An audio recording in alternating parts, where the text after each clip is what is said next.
Globetrotters, this is yet another week in the beautiful month of blaxploitation movies. We're educators, Griff. That's what we do. I gotta say, I'm very excited. We're investigative journalists, we're educators, and somehow we entertain at the same time.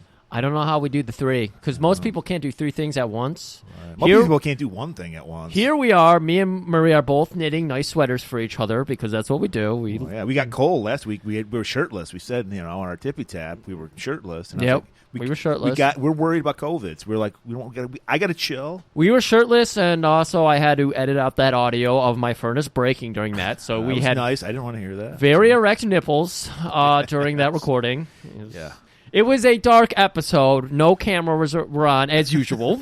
It's too much. We want people to hear our voices, not drink in our bodies. Well, right. That's the thing. We want you to love us for our minds, not our bodies. And we do action movies and everything where you're used to drinking in the heroes. We would be the heroes, and it's too much. Like I said on that tippy tap, I don't want to brag, but we are sex gods. We are. It's our life. All right, we're just explaining our life to you people. It's too much. It's too much. It is. We know exactly what Mr. Jonathan's going through. Sometimes we want a woman to love us for our mind. That's why we don't film it, like you just said. We get all these filthy letters. Oh my God, Griff. All the filthy letters. We need to to do an episode where we just read the letters. Just the letters. I'll give you a little snippet.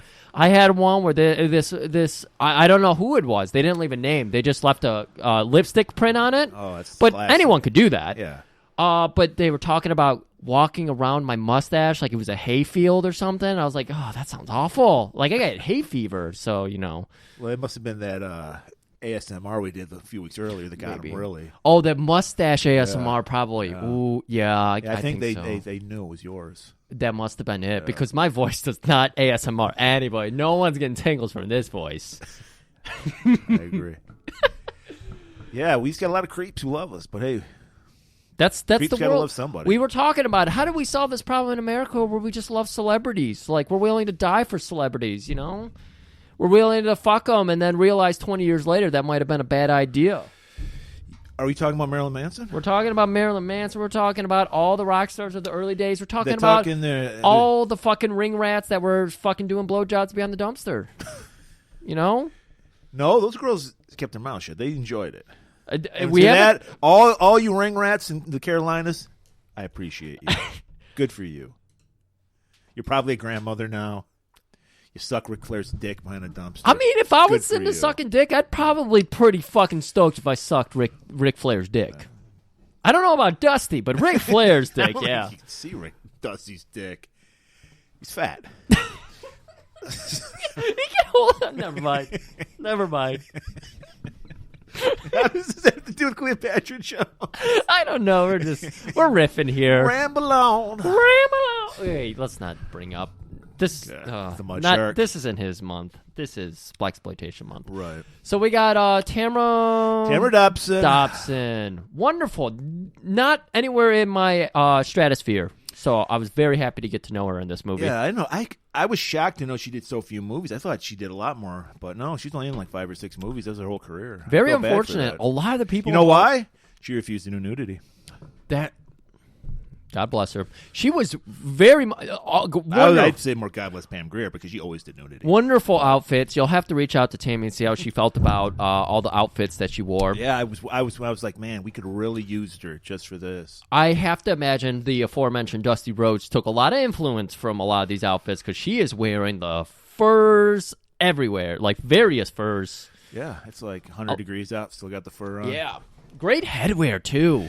She had that one hat that had like the ring. Yeah, it was like separate? She was wearing a scarf on her head. I thought at first it was a hat. It was a scarf with a little brim. That's right. And the brim was just like a headband or something that she put over it. Yeah. But it fit like a bit. That was very interesting. Very creative. Very creative. Very interesting.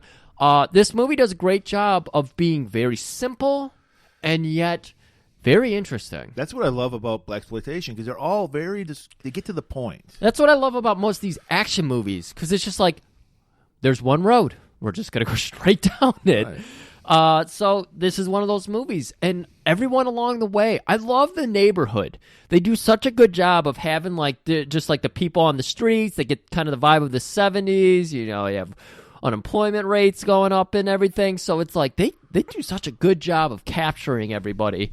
And all the kids hustling for a couple bucks. I used to do that shit. I used to be like, oh.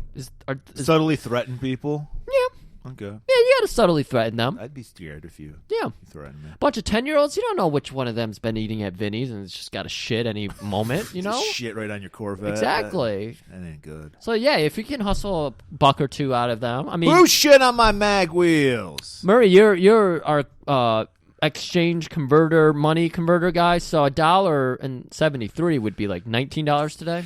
10,000. 10,000. So yeah, those kids made a cool 10,000 just by not shitting on our car. That's just smart. But this is. I'm glad they figured out a way to make a Vinny Deuce positive. Exactly. You know. Exactly. Make lemons from lemonade, or make lemonade from lemons. So this is maybe only like our second or third blaxploitation movie where they actually had a black writer. Yeah, we don't come across that too great often. Max Julian, star of The Mac, one of my favorite. That might be my favorite blaxploitation movie. We're gonna have to do that one of these years. Yeah. Not doing it this year, but we might do it next year. Yeah, maybe next year. That'd be a good one. So that was pretty cool to find out. I also found out the director who worked with Huggy in the past. Huggy, I can't remember. Antonio Fargas. He worked on Starsky and Hutch. He directed what IMDb. My deep research of IMDb. Our research crew, yeah. Yep. They got the whip and they found that information for me, so they'll get a treat later. But IMDb considered this one episode to be the worst episode, and apparently there's a consensus here on this being the worst episode of Starsky and Hutch. It was a pilot for a potential spin-off for Huggy, where he teamed up with a white police officer, different guy apparently than Starsky and Hutch, and he was doing the Starsky and Hutch thing with this guy. Yeah. And so that was considered to be the worst. Well, we might have to do that one. And we'll judge. That's a good point. I think we do. Maybe we'll do a special blaxploitation tippy tap this month. Maybe we will. You'll have to wait and see. Yep. So we got that Color for Town, and then we got you already mentioned you didn't like the actress for the villain here. How did you like the villain though? Well, no, she was interesting. She's a Nazi and a lesbian, and first I was going to say Oscar award-winning actress Shelley Winters, who's obviously needed a paycheck. Interesting character, I'll say that much. I kind of liked her. I kind of liked how you worked in like the woman leader. I don't know. It was Mommy, cool. is what she's called. That was a little weird. Well, her whole scene was weird. I loved her three like boy henchmen. I wonder if you know Futurama, right? I've seen it. Yeah. I wonder if do you know about the character in that Mother? Vaguely, yeah, kind of. One of the big evil characters of Futurama's name is Mother, and she has three dingus sons who she considers sons that do her bidding.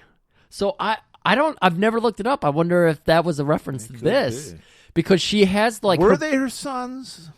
No, they weren't. Okay, but I think she was Mother, so I think she referred to them as her sons. Yeah.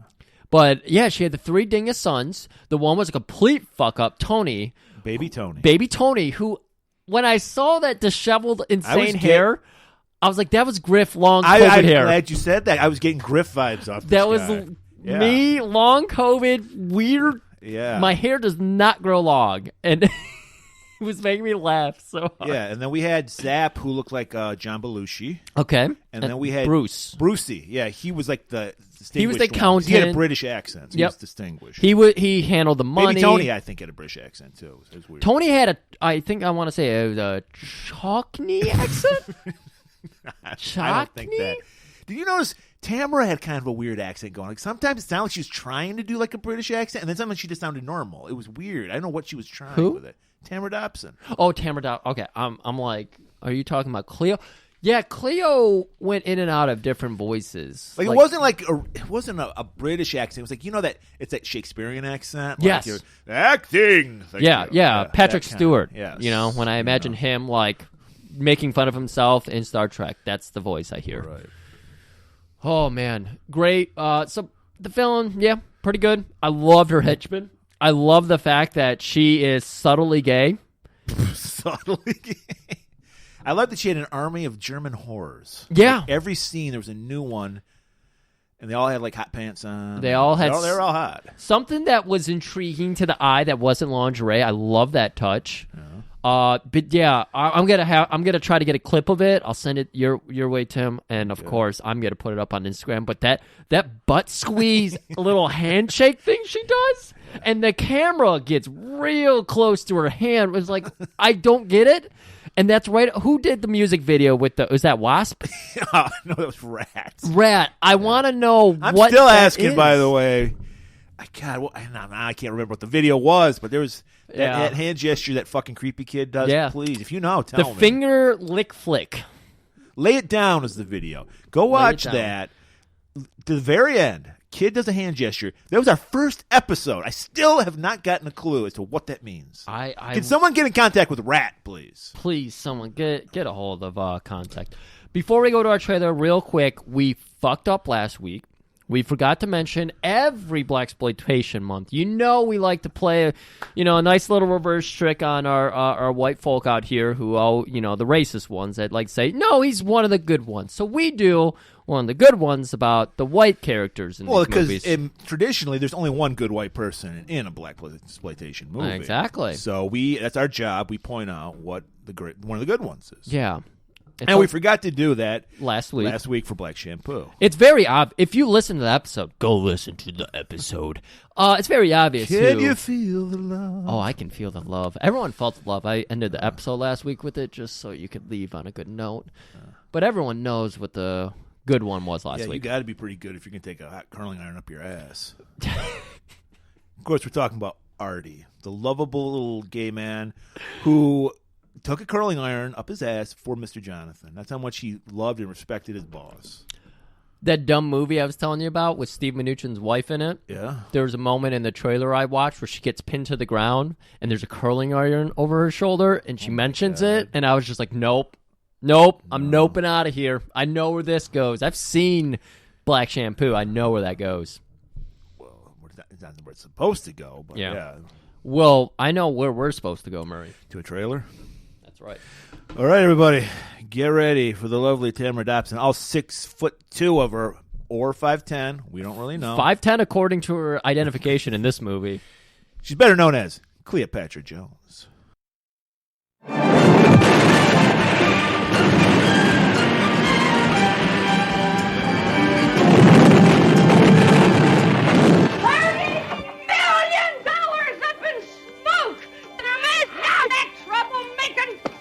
I guess you jumped out of the woodpile.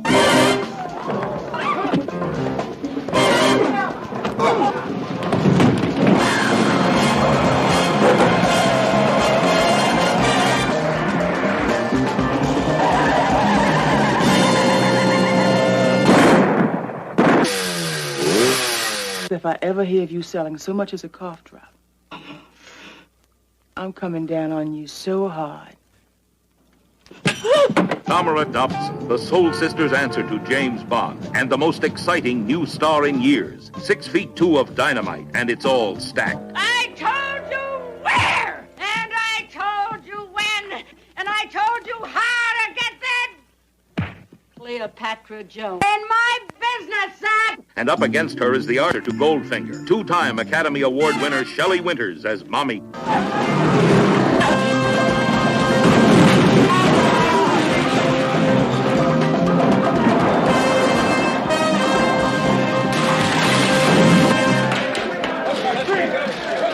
Don't crowd me, boy.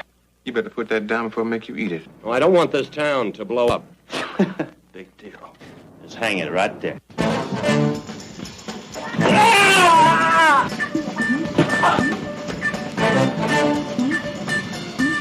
Right on, sweet sister. Man, that road is 10 miles of bad road.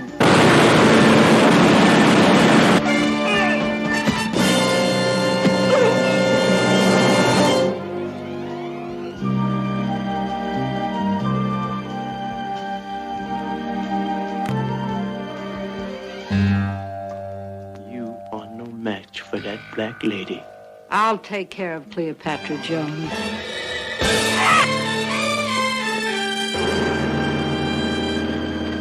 Cleopatra Jones, starring Tamara Dobson. Co-starring Bernie Casey, Brenda Sykes, Esther Rowe, and Shelley Winters as Mommy. And with your love, oh honey, you shook me. That's what I call some extra heavy double duty stuff. Welcome back. Great trailer as always. Probably a lot of funk in there. I love 70s fucking music. It's beautiful organs everywhere. You got that beautiful bass effect, bass sound structure there. Oh, I love it so much. You know what I love, Griff? Please. Turkey. Turkey? The country. Oh, okay. I know we're in Turkey because there's camels everywhere. I was like, where are we? Why is this movie starting? I thought we were like in Iran or some shit. Okay. No, we're in Turkey. Because Turkey is known, at least in the 70s, I guess, as the biggest supplier of poppies, as the Wicked Witch of the West would say. Okay. So there's this poppy field. We're like, interesting. We know what poppies. It's heroin. Yeah. We know. We had our dalliances with heroin in our life, but we got the chocolate and the OJ, and we're fine. Yeah, we got a lot of it. We keep it stashed just in case. You never know when you need some H. Yep, that's right. So these guys, these DEA, CIA, I don't know what the fuck this organization is. What was show? I think they were working with Show's organization. What was that called? I want to say it was called DIP, and I can't remember what it stood for. Yeah, it was. Yeah, I think it was Drug Enforcement Police. Okay. Enforcement Police. Because, that would be DEP. Yeah, we're going to go with whatever Shokazugi's fucking place he was working at. That's yep. what Cleopatra works for, too. So they're waiting on her for some reason. Because she does absolutely fuck all in this scene. She just shows up, looks great. Yeah. Helicoptered in, everybody waiting around for her. I loved it just because it gives her, we don't get any background on her. We just have her land in a helicopter with everybody waiting for her. It was beautiful. Very subtle. You don't need to do a 45-minute Wonder Woman 2 opening segment to explain that this woman is amazing. Right. You have That's her all I land. needed. Yeah. You have her dressed to the nines in furs and just various, silks and furs. Yeah. And She's got a very Middle East, whole outfit to her all throughout the movie, and it's all wonderful. a lot of headscarves. Yeah. And or Northeast Africa, she shows maybe? up, and every guy is grabbing their dick. Ugh! It's a cartoon. Tongues Yeah. are flying out. Awooga. There's a lot They're of banging awoogas. desks and shit. Yeah. And she's cool as can be, cool as a cucumber. I mean, she's a woman of 30-something years. She's seen this before. Right. She's used to the male gaze. She's used to it. Perverts. Got it. Yeah. Well, you see a hot woman, got to grab the ass and shake your hand. So I'm glad I showed you that before. she meets up with, I guess, the boss. I don't fucking know. Yeah, it's whoever was. Well, she's the boss. Wherever she shows up, she's automatically the boss. Whatever DIP that, we'll say it's called DIP, the enforcement agency she works for the United States. They're above the U.S. Army and everything, and the Army is working with, the Turkey government, the Turkish government and everything. So you have all these, government heads there, and they're like, all right, come over here. Here's the clearing. So they take her up on this hillside, and she's got these two officials, one American government or American military, and then the Turkish military. She gets out the binoc. She's like, I got my theater goggles here. She pops those up, and she's like, yep, I recognize that. That's the poppy. Yeah, she's like, it's got to be at least $30 million worth of that shit there. Oh, 30 mil. Yeah, they're like, how much do you think it's worth on the streets? And the guy's like, steepling his fingers, and he's licking his lips like, oh, man, we're going to make so much money off this. And she's like, that's 30 mil on the streets. Oh, my God. No way. Bomb it. What? And you get She calls it an airstrike. She calls it an airstrike, and as the bombs are dropping, you go back and look at all these army generals and everything, and all these fucking Raytheon dogs from America. That was a little overboard. Couldn't they just, I don't know, put a flamethrower and it probably would cost less and probably be more effective? Probably, but I think they were training. I think they use this as a training mission because I can't imagine dropping bombs is that easy. So maybe this helped. Exactly. Live That's why practice. I don't know why they're doing it. And what do you mean? You're exactly right. It wouldn't be that easy. So why are you wasting all this energy and bombs trying to hit a Because poppy? we're going to make taxpayers pay for that shit. Okay. Because we don't want Donald Trump to come in and say our military's depleted again. It was. It's depleted right now. The cupboards were bare. So, yeah, the poppy field's up in smoke. Yep, and like I said, we have all these government officials. I thought this was going to come back into the story that are just like weeping, like, no, all that money. Yeah, because, well, did you notice that, I'm trying to make callbacks to other episodes, I forget the fucking names. Fucking Henry Silva was in the background, and he was like, that Poppy, that's how we fucking get him, that's how we Poppy do these makes secret me ops. crazy. Yep. So, yeah, so nearly cut to the very shrill, very annoying Shelley Winters as our villainess, Mommy. Mommy! And she's pissed because she's like, 30 million! Fucking Cleopatra to the penny. She knew how much it was worth. So we know we got an informant in the military working with Mommy. She's got connections. Right. Everywhere. She runs L.A.? This is L.A., right? We're in L.A. Yeah, we're back in L.A. So she is definitely, she's like a Hydra. She's got connections everywhere, man. Right. Her web's stretched forever. And she's like, I can't have that fucking bitch Cleopatra Jones in my business. We got to lure her back to America. Yeah, somehow she knows that. Well, again, she's got a close connection, so never mind. I won't question this. Right. And she's like, we got to affect her charity because Cleopatra, she's a philanthropist too. You know, she wears many hats, as you will see, literally and figuratively. Yeah. And she funds this B&S house, which run by her boyfriend Ruben, played by the totally wasted in this movie Bernie Casey, the great Bernie Casey. Yeah, I respect this relationship that they have though, where it's just like, I'm gonna go do my thing, and when I get back, I'm gonna fuck you, regardless. That's my dream relationship.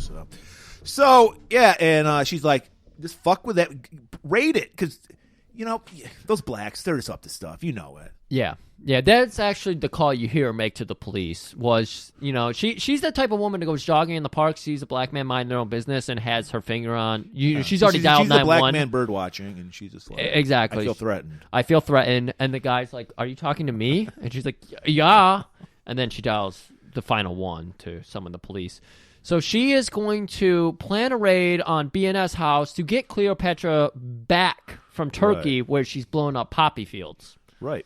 Sounds like a great plan. Sounds like a great plan. So we cut to the B&S house. We see Bernie Casey. They're planning. Dude, I can't believe this. This looks like a fucking modern corporation. They've got what's it called? Like not billboard.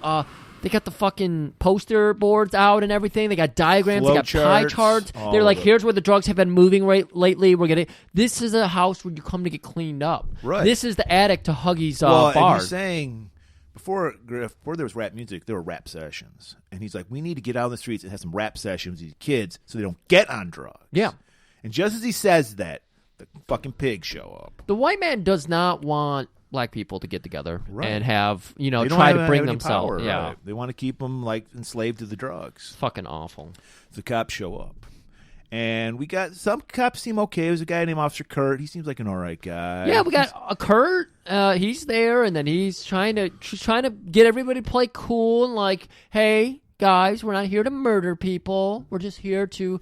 We had a call about drugs, and we're just doing our bit. He was trying to like play a Columbo. That's what he's trying to do. Guys, I'm just here to do my job. The higher-ups told me to do this. I have nothing to get. Great poster board. These facts real? I recognize them.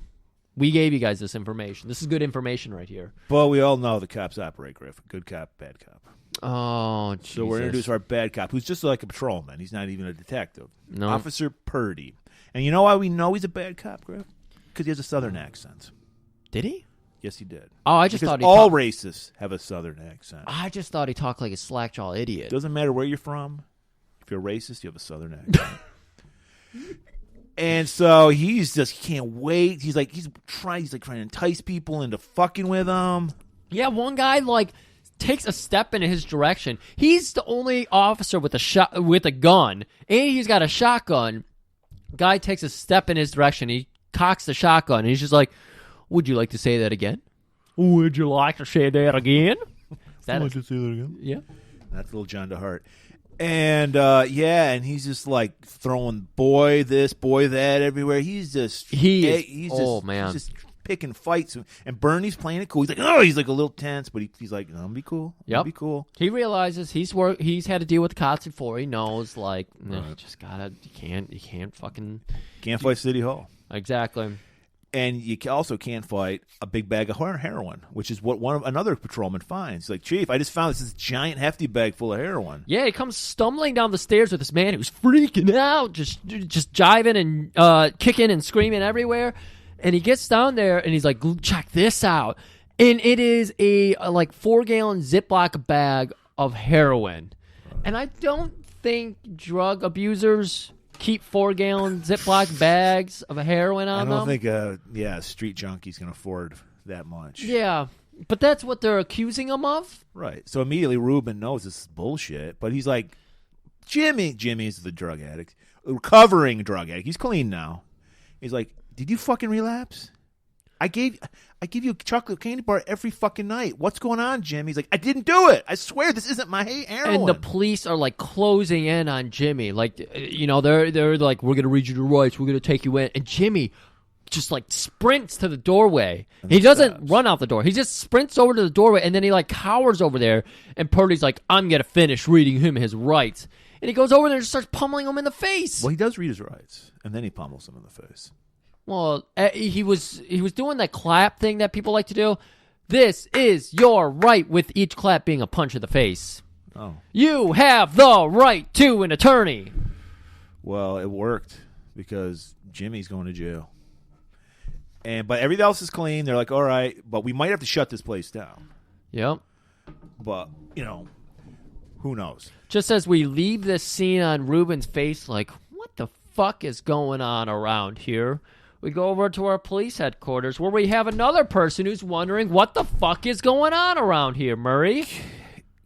Captain Crawford, one of my favorite guys. He was Frank, the captain on Kojak. Okay. So I'm happy to see him because Kojak's one of my favorite cop shows. I like this guy. And he is great. He's great on Kojak. He's great. He's playing basically the same character. And he's pissed because he's like, who called in this raid? You know what? I watched a fucking thing about the Breonna Taylor situation. Yeah. This is very much akin to that, where people were like, they were supposed to send out a SWAT crew to this house. They were working on information that wasn't correct. And instead of sending out the SWAT crew and, like, actually facilitating, have a meeting over it, they just sent out, like, street cops, and they fucked everything up. So, very same situation. Life imitates art. And they even have videotape of the Crawford of that situation hosting a meeting where he's like, I don't know who the fuck did this. You know what? It probably came from downtown. Well, the captain's pissed. Yeah. You know who's not pissed? Purdy. He's loving every fucking second. He's shining up his shotgun. Dude, he's having such a good time. He's like, shows those black folk, put them in their place. Yeah. We don't want that. We got to remind them the hole they crawled out of. We got to put them back in that hole. And Captain Crawford just frowns. He's like, ugh, you scum. He's vomiting up. He can't even. He's got a fucking half-eaten Vinny's, and he's looking at it like, I can't even finish my Vinny's. I'm so disgusted with the racism happening in my goddamn office. He tells the janitor, don't worry, you can go home. You're not going to need to clean up. The janitor stand by with the plunger. He's like, boss, you going to need me? Go home. Go home. I can't even finish this fucking sandwich. Throws it in the trash. He threw a Vinny's fucking pastrami with nacho in the trash. Usually you'll think, well, I'll keep it for later. Yeah. No, he was so disgusted. He's like, I'm not even going to eat that. I got to tell you, if you do need to refrigerate a Vinny's pastrami sandwich, throw it in the fridge, get your deep fryer ready, toss it in there for 13 seconds after it's been in your fridge. Oh. Wow, let me write that one down. Write that one down. So, Cleo, she arrives on the first fucking plane back home. Oh, of course. Because, of course, BNS house was fucked with. Right, she heard. And who else is waiting there but Mama's boys? So Mommy's boys. yeah, this is in the airport. Right. And we see that fucking stringy, tousled, griff-like hair. So we're just like, uh-oh, what's going on here? And this is where we see her. She's got the headscarf with that little brim hat we were talking about. Just a brim, not a hat. Just a brim. Yeah. Because she's got a headscarf. She doesn't need it. Yeah. And she's looking great, dressed to the nines. I love it. All of her outfits. Whew. And they're looking around for her, and they're like, where did she go? What's going on? And while they're looking, we see in the background, slowly on the little conveyor belt. The luggage belt. She's just like like a cat that's perched in She is like striking a pose all fucking 6'8" of her because she's wearing the highest of like platform heels here. Right. I think she was wearing Mr. Jonathan's platform heels. They were look that like high. Mr. Jonathan's heels. Oh, Mr. Jonathan. Oh, man. This was great. And she comes around that conveyor belt and, we get our first cut of action. And you know what? I've realized in the, 100 movies we've done and all my Almost past... 150 movies we've and done. all the past of action movies, I don't really love action. I love the characters that they base action movies around. I love the stories they tell. I'm not that into action. And this is the first... I'm glad you said that, Griff, because we don't get much in this scene. We get the most awkward, painfully awkward. This is the first time I've been like, I would have been okay if Mike Norris put a blackface and a wig to do these kicks. If I go that far. But, yeah. I mean, Tamara Dobson, obviously an actress, a model and an actress, not a martial artist. And she's showing it full force because it's very painful. You can't do a good roundhouse. And they're trying heels. to edit it to make it look good. They did. And it's like, no, it's not working. I appreciate it. I still love her as a character. You know, if they said... she's great with a gun. Yeah. I wish they would have done a Wonder Woman movie with her. Would you be okay with that? Well, she's not alive anymore, so... I know, but if they did a 70s Wonder Woman movie with Tamara Dobson... I don't know, because I love Linda Carter so much. Yeah, that's hard. Childhood crushes there. That's so hard. But, yeah. Well, Tamara Dobson's great. I'm not saying that. I know. But she kicks all of Mommy's boys' asses, as you'd expect. Shoots one of the motherfuckers. She looked great shooting the guy. She did. She definitely is good with the firearm. That's for Cops sure. arrive. She just pulls out her little badge. I don't know, not even a badge. It's like a little billfold. This is secret agent or special agent. Yeah. With an eagle. Just special agent. Zooms in on that eagle to let us know she works for America. Hey, that's America. All the cops needed. They're like... That's where we see... I mean, like, ma'am, we don't need to question you. You can just go. We brought it up in the opening segment, I'm pretty sure, but she's billed in this movie at 5'10" on her identification here. Oh. Everywhere else you look on the internet, she's 6'2". Why did they take 4 inches off of her? Maybe she took her shoes off when she got, for the badge. I don't know. I don't know. So she immediately makes a beeline. They let her go. They're like, ma'am, that's all we needed to see. Yeah. Right. This is pre 9/11. I was going to say you could shoot people in an airport, no problem. Everyone was just used to it. Just like our luggage carrier from Marlboro Man and Harley Davidson, where he was just like, "Is that a gun you have on you, sir? I still need you to leave this area because you're not supposed to be here." Yeah. Just calm, cool, collect. So she goes to the police department. No, we just go back to the police department. Oh, okay. Yeah, you're right. Yeah, because she goes to her crib to chill out. She needs to relax. She just killed a man. Yeah. So we got Captain and Kurt, I think, and they're going through all the files. These guys Mommy's boys got arrested. Yes, they did. So Baby Tony and Zap, I think, got arrested. I believe it was Zap. Brucey, he's like the brains. He just stays. Yeah, he's too smart to be in the field. Right. I swear. Oh, this has to be the future. I'll show you this later. I'll show you the. I know what you're talking about. Yeah, okay. I know what you're talking about. So they're like rape, drug dealing, jaywalking. These guys are the scum of the earth. Stealing from Vinnie's. Oh, that's the worst. Yeah. But the charges are dropped. They're just like, they can go. How did that happen? And there's a judge's note in there. They're just boys being boys. You got to let boys be boys. That's it. White privilege. White male privilege. Hey, they come from a good family. Yeah. We got to give them a second chance. Yeah, influenza. Remember that? Yep. If you're rich, that was the disease that kid had because he murdered somebody, like he ran somebody over on drugs. And the lawyer's thing was influenza or something like that. But it was supposed to be like, he doesn't know right from wrong because he's so rich. That was basically their defense. Was this like a couple years ago when the kid who was I can't remember the word, but somebody for oh my god, like over in England somewhere? I don't know where it was, but the defense was influenza. Oh my god. And I think the kid got off on that. I don't remember. I mean, we let white kids off with a lot of things over here in America. The kid who got caught raping a woman, and they were just like, "Hey, we can't ruin this kid's life." It's like, they just fucking ruined this woman's life, and they're like, "Yeah, if only we had a real life Cleopatra Jones." Like, I'm all for rehabilitation, but that kid needs to go to fucking jail. Well, so do these guys, but they're let off. So the captain, just he's about to just go wide to the heavens, gets that phone call. It's Cleo. Mm-hmm. And she's like, "Hey, what's going on?" who was behind the bus at the B&S house? He's like, I don't know. But you okay? She goes, well, my body is okay. And then he's just fantasizing about clicks. Like, no, it's magnificent. I love this. He's constantly peppering these like sexual innuendos to her. He wants it. I will say he doesn't look like a creep when he's fucking creeping. No, it's respectful. Creeping on it's her. respectful. Yeah. I mean, there's definitely a respect. Like, like I respect what you do. You help us. Like, but I want to bone you too. He's you're got hot. that. He's got that thing where it's like he's a 70-year-old man. He's past his prime and everything. He's very happy with his life. He's got the old wife back at home. He's got his kids and his grandkids and everything.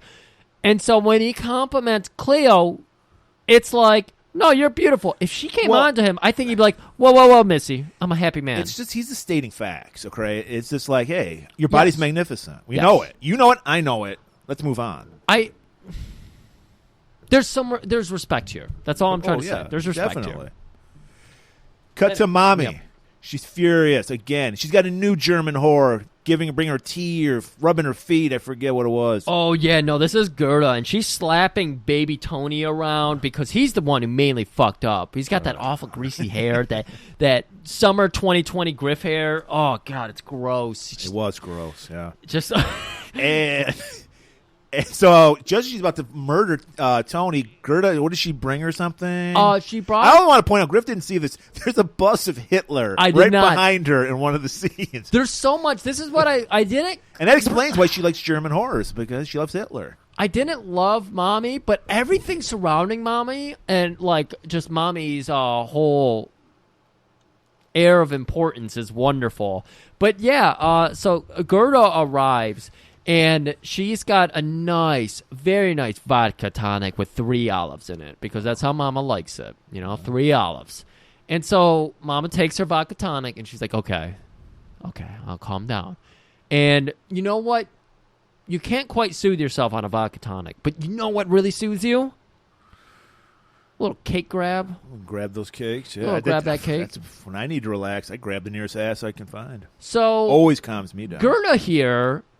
And like you mentioned, we have 5 different like German lady, names in here that are her like servants, and she. I remember Ava was one of them. That's my dog's name. Yeah, but she is groping, kissing, molesting all of them, and so she gets in on Gerda, and not quite as violent as last week's Mr. Wilson, who bowling balled.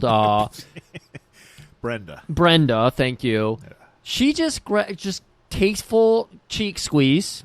A little squeeze. But then she removes her hand, and with the camera still on her hand, God, this is going to be on IG, I hope. She shakes it. Like, is she? I kind of thought it was kind of like get away. Like I'm done with your ass. Like it was kind of like a get away. That's what I saw. 100% wrong about that, Murray. You saw the footage, and I didn't Zapruder film it like you did. Where I was like, all right. Back, enhance. Like I just watched it that one time. Yeah, we watched it together, and you knew it. She was saying, this ass is so hot, I gotta cool my hands down. Woo, Gerda. That ass, we can't even tell how hot that is. Hot that ass is, because it's like in a flowing pantsuit type of deal. Can't even figure it out. So you're basically saying Shelley Winters did a little improv, where she's like, I have to like let people know how hot this ass is. Because you can't see it. I have to show it to you. She is just selling how into ladies she is here, because she's like, oh, god damn this ass. And she's got bracelets and rings, so they're all making noise and everything. It was wonderful. And she's like, we need to do these blacks, they're getting too uppity. We need to fucking lay the hammer on them. Where's Doodlebug? He's been getting away with too much shit. I want you to bring him in, and we're going to lay the law down on him. She's just like... so used to telling people what to do, and now people getting their own power. She's like, I got to crush this shit now. Greta's ass has narrowed her focus again. She's not worried about Cleo at the moment. She's worried about her struggling grip, because she's like a mob boss. She runs all of L.A. She runs all of L.A., and she's like, Doodlebug is supposed to be under my wing, and he hasn't been paying up.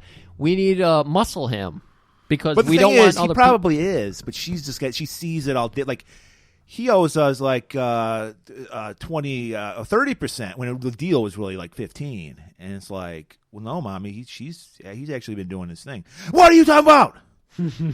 So I think that's what it was. I think Doodlebug's always been like on the up and up with her, but she's just like her mind. She's like, I have to crush somebody. Well, Murray, we'll find out shortly here, but we'll go back to Cleo, and she's walking those streets. This is great. You got to have this shot of her just walking the streets of her old town. This is like the BNS house town. And she's strutting the streets, and of course, you got a couple old dudes. She's got the afro out; it's all flowing, and she's wearing a wolfskin jacket. Whew. Whew. It looked very similar to the jacket Taffy showed her that she has. I think, but it was wolf, and you could tell it was a wolf because the wolf fucking head was on the back. Oh, jeez. Oh boy. I think she's just coming from Mr. Jonathan's because she's looking like a Millie, you know? Well, only Mr. Jonathan's could get a fucking afro poof. That's fucking amazing. Do you think Artie or Richard helped her with that? Because we know Mr. Johnson was busy in the back with Mr. I think Cthulhu. to get it that good, you need a black dude. So I think it was Richard. You think it was Richard? He Okay. knows the hair better. Okay. But she's walking the street, a couple old dudes, unemployed dudes who are just like, that ass is so inspiring, I'm going to go get a job today. Well, it is magnificent, as Crawford said. They're just perving on her, but be respectful. They wait till she leaves till they perv on her. They're like, man, I'd like to grab that cake and shake my hand. That's you know. And then of course she rounds the corner, rounding that corner. COVID's gone now that Trump's out of office. COVID's gone. And she gets in. She's got a beautiful Corvette. Beautiful. It's black with a purple stripe down the middle. Oh, and those mag wheels. Oh, magnesium wheels. Beautiful. Oh, you will not get me to shut up about those mag wheels. Great. I know nothing about cars, but they do not stop talking about the mag wheels in this movie. Yeah. She's got a nice vanity plate too. Yeah. What did it say? Cleo. Oh. And we see some little scamps, some little boys. Like, damn, that's a fly ride, lady. And she just winks at them. Right on, sister.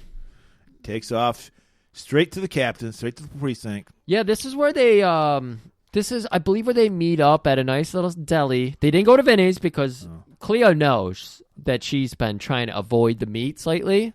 Right. You can't have that svelte, beautiful body she has, but on a diet of Vinny's. Yeah, like if Vinny's you're a rough. recovering drug addict, you don't go out to a drug den. You go to some shitty deli where you're just like, I'll just take the coffee. Yeah, I'll just take the coffee. I've been. And to she's the many lady. places. She doesn't want to destroy a toilet. So, you know.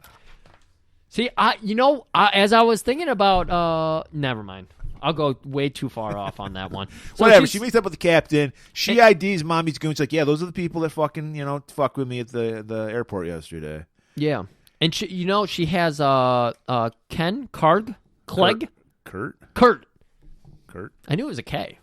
Okay. What's he doing? 'Cause I don't know. But no, she's just meeting with Captain and Kurt. Okay. And they're like, hey, Cleo, the DA, they're trying to shut down the BNS house. She's like, no, keep it open.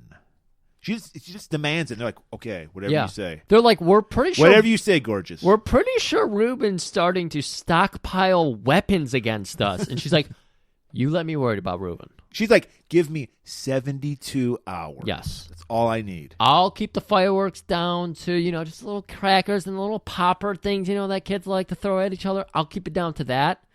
You just worry about your guys. Bang snaps, what they're called. Bang snaps? The little thing you throw them in. Yeah. Yeah, bang snaps. Bang snaps? That's what they were called. Wow, okay. Not called poppers. Poppers is a drug thing. Yes, poppers is a drug thing. So she's like, I'm going to go check out the BNS house, talk with Ruben. I'll smooth it. I love this about the captain and maybe Kurt by association, but they're just like, let's ease this fucking thing. We don't need any more violence in L.A. Because 73 L.A. probably wasn't like we LA said, of today. Griff, it's respect. They're like, I trust you. Yeah. You're going to take care of it, Cleo. I'll give you your 72 hours. Yeah. We're starting to kind of see that Kojak captain relationship right now. Right, yeah. Where she basically tells the captain, here's what we're going to do. Right, and he goes along with it. He's like, as long as I don't get in trouble. Yeah. So she goes to the BNS house. Ruben's there. He's deep in the middle of administering an OJ and chocolate bar IV to a guy who's going through some deep withdrawals. This kid's 15, Griff. Even though I thought he was like a 30-year-old man. When they said 15, I was like, why? Why is this 15? Like, this looks like no 15-year-old I've ever seen. If you're on the age, it ages you. Yeah, apparently. And so and Cleo's tear down her eyes. She's like, what's going on in the streets? She's got... And then she gets like, some bitch comes in and like gives her some shit. Well, yeah, as soon as she walked in the door, they have the payphone there, and I was waiting for a secret door to open. But no, this is the normal payphone. And the woman's immediately like, oh, Cleo, yeah. I don't think we have time for your kind of people, people who aren't here 24/7, You're too busy with your 365. fucking wardrobe to be on the streets. He's like, bitch, I make sure the streets are clean. Yeah, I'm trying to stop the poppy from coming in. I'm stopping it at the source. So it's like they're both doing the right thing. And Ruben's like, guys, you're on the same team. Right. You're working different sides of it, but don't worry about it. Don't worry about it. So she just lets them know. She's like, look, just because he's ready to go to war. And we see in the background, they're actually got guns out. There's guys with AK-47s, and they're stuffing bottles with the rags for Molotov cocktails. They're getting ready for some fucking shit. They're stockpiling bank snaps. They're ready. And so it's like, she's like, look, man, give me 72 hours. That's all I'm asking for. And then you can fucking burn L.A. down for all I give a shit. She's like, I've been working with Captain Crawford. You know Captain Crawford, and he's got that new guy, Kurt, with him. He seems on the up and up. I saw him earlier today. He didn't order the tuna sandwich because I asked him not to. And that means respect to me because that's just disgusting. Tuna sandwiches are gross. Okay? Well, I know you hate sandwiches, period. Well, tuna salad. Oh, that's what I meant. Tuna salad. That shit's disgusting. Okay. Tuna's great. Tuna salad, horrible. Also, mercury. I'm good to know you and Cleo are on the same page about tuna. Yeah. So, and you feel about dolphins, Oh yeah, absolutely. So he's like, hey, once again, he's like, baby, whatever you say, I trust you. Whatever you say. So he walks through the door because I'm walking to your Corvette. Yep. Let me walk. As soon as they walk out the door, he's immediately shot in the arm by a sniper from across the street. Oh shit! And she just goes straight into action. She runs to her car. Has a little secret compartment in the door with all her fucking weaponry. I wonder, because this was the passenger side door, I wonder what's in the driver's side door. Grenades, pistols. She had a fucking RoboCop gun. AR-15. She has it all. She probably has a laser gun. I think I saw a lightsaber in there. I wouldn't be surprised. Yeah. And she whips out her Uzi, puts a suppressor on the end of it, make it look cool. So, yeah, of course. And she just unloads to start shooting at the roof where these guys are hiding. We've watched a lot of horrible heroes. She looks uncomfortable with a gun, too. She looked awkward. Well, I think this is her first movie, and she was a model. So. Okay. I like that. I like her, but she's no Dr. Pam Grier. I mean, come on. Pam definitely seemed a lot more comfortable with everything. Okay. Let's go with that. So she's shooting at that rooftop with an Uzi, which are known for being incredibly accurate, of course. And so the sniper up above, who's using a very accurate rifle, realizes game recognizes game. So he's like, I got to hide from that Uzi because, it's spraying all over the place, man. Yeah. So fuck. Got those clay shingles shooting up and everything. You couldn't see through that anyways. That just roughing. So they disappear. So she runs into the building. She's like, I'm going to catch these motherfuckers. Yeah. And she's waiting by the elevator, watching it go down. Yeah, she's walking in, and as she's walking in, the elevator pings, and then this delightful old couple comes out. Hello, young lady. Did you see Soul Train this week? Oh, it was so good. Did they talk? I don't remember that. Well, Murray, they were trying to sell it. I just remember an old couple. They were trying to relate. They were trying to relate to somebody, a stranger. Have you ever tried to relate to a stranger? How do you do it? That's a good question. Immediately. That's kind of an existential question. I don't know. How do you relate to a stranger? Exactly. So a stranger is a friend you don't know. Exactly. Murray, I'm sorry. You're doing this at the wrong time. I'm glad you're starting to get it. The plight I live every day. I love solo traveling, and I face this question every day. So she's just like, oh, God, these guys are just the salt of the earth type. They're just trying to relate to me. They're kind of doing it in a weird racist way, but I get it. They're trying to be cool. Right. So she walks over to the elevator, but then she's like, wait a minute. The Soldier. I wrote the plot to that movie. And it's about a person hiding in a carriage, and this is kind of like that. Fuck! She turns around and she opens fire, and just so happens that they were uncovering their blankets, and they were getting ready to shoot her. Shoots them right out the window. They go flying out the window. This is great. That was some good mind games, though. I fucked with your mind. It was very tense. You didn't get it, so yeah, I like that. Cut to our boy Doodlebug, played by the great Antonio Fargas, a.k.a. Huggy Bear. He's pissed off, man. He's with his boys Pickle and Plug. Best. The names in this movie. Baby Tony, Bruce, Zap, Pickle, Plug, Short Doodlebug. for Fire Plug. Oh, Fireplug? I thought it was because he was bald for some reason. And Pickle's played by, I don't remember the actor's name, but he was Sweet Daddy on Good Times. He was like the pimp that ran the city. Again, there's just something. This is what's missing from modern actions that I see. You don't have these characters that have these small roles that just make it. They make the scene. Pickle is killing it. Griff? That's right. And Plug even more so. These three people working together, and then they bring a fourth character, even better, and then a fifth character gets introduced. That's right. I fucking love this scene. Go on. That's Go right. on. So Plug is kind of like the Lenny character. He just says, that's right. And we got Pickles, like Doodlebug's right-hand man. He's where like you said, where Plug is the yes man. Pickle's a little more sinister. He's always just like, oh, I'll just go file this one under you fucked up. Like, he's kind of giving Doodlebug the complete other side. He's the of conscience of Doodlebug. He's like, Yeah. well, that's why he's his right-hand man, because I have to tell him like it is. Like, I'm not a yes man. This is very much the angels on your shoulders type scenario, where you have the one telling you to do the evil thing. If there's one word that describes this movie, Griff, is respect. Yeah. It's people who respect one another. And so Pickle's like, so Doodlebug's like, I'm sick of that fucking white bitch telling me what to fucking do. I'm done. We're going solo. We could be running this town on our own, guys. We know everybody. We know every name. We shake every baby. We kiss every hand.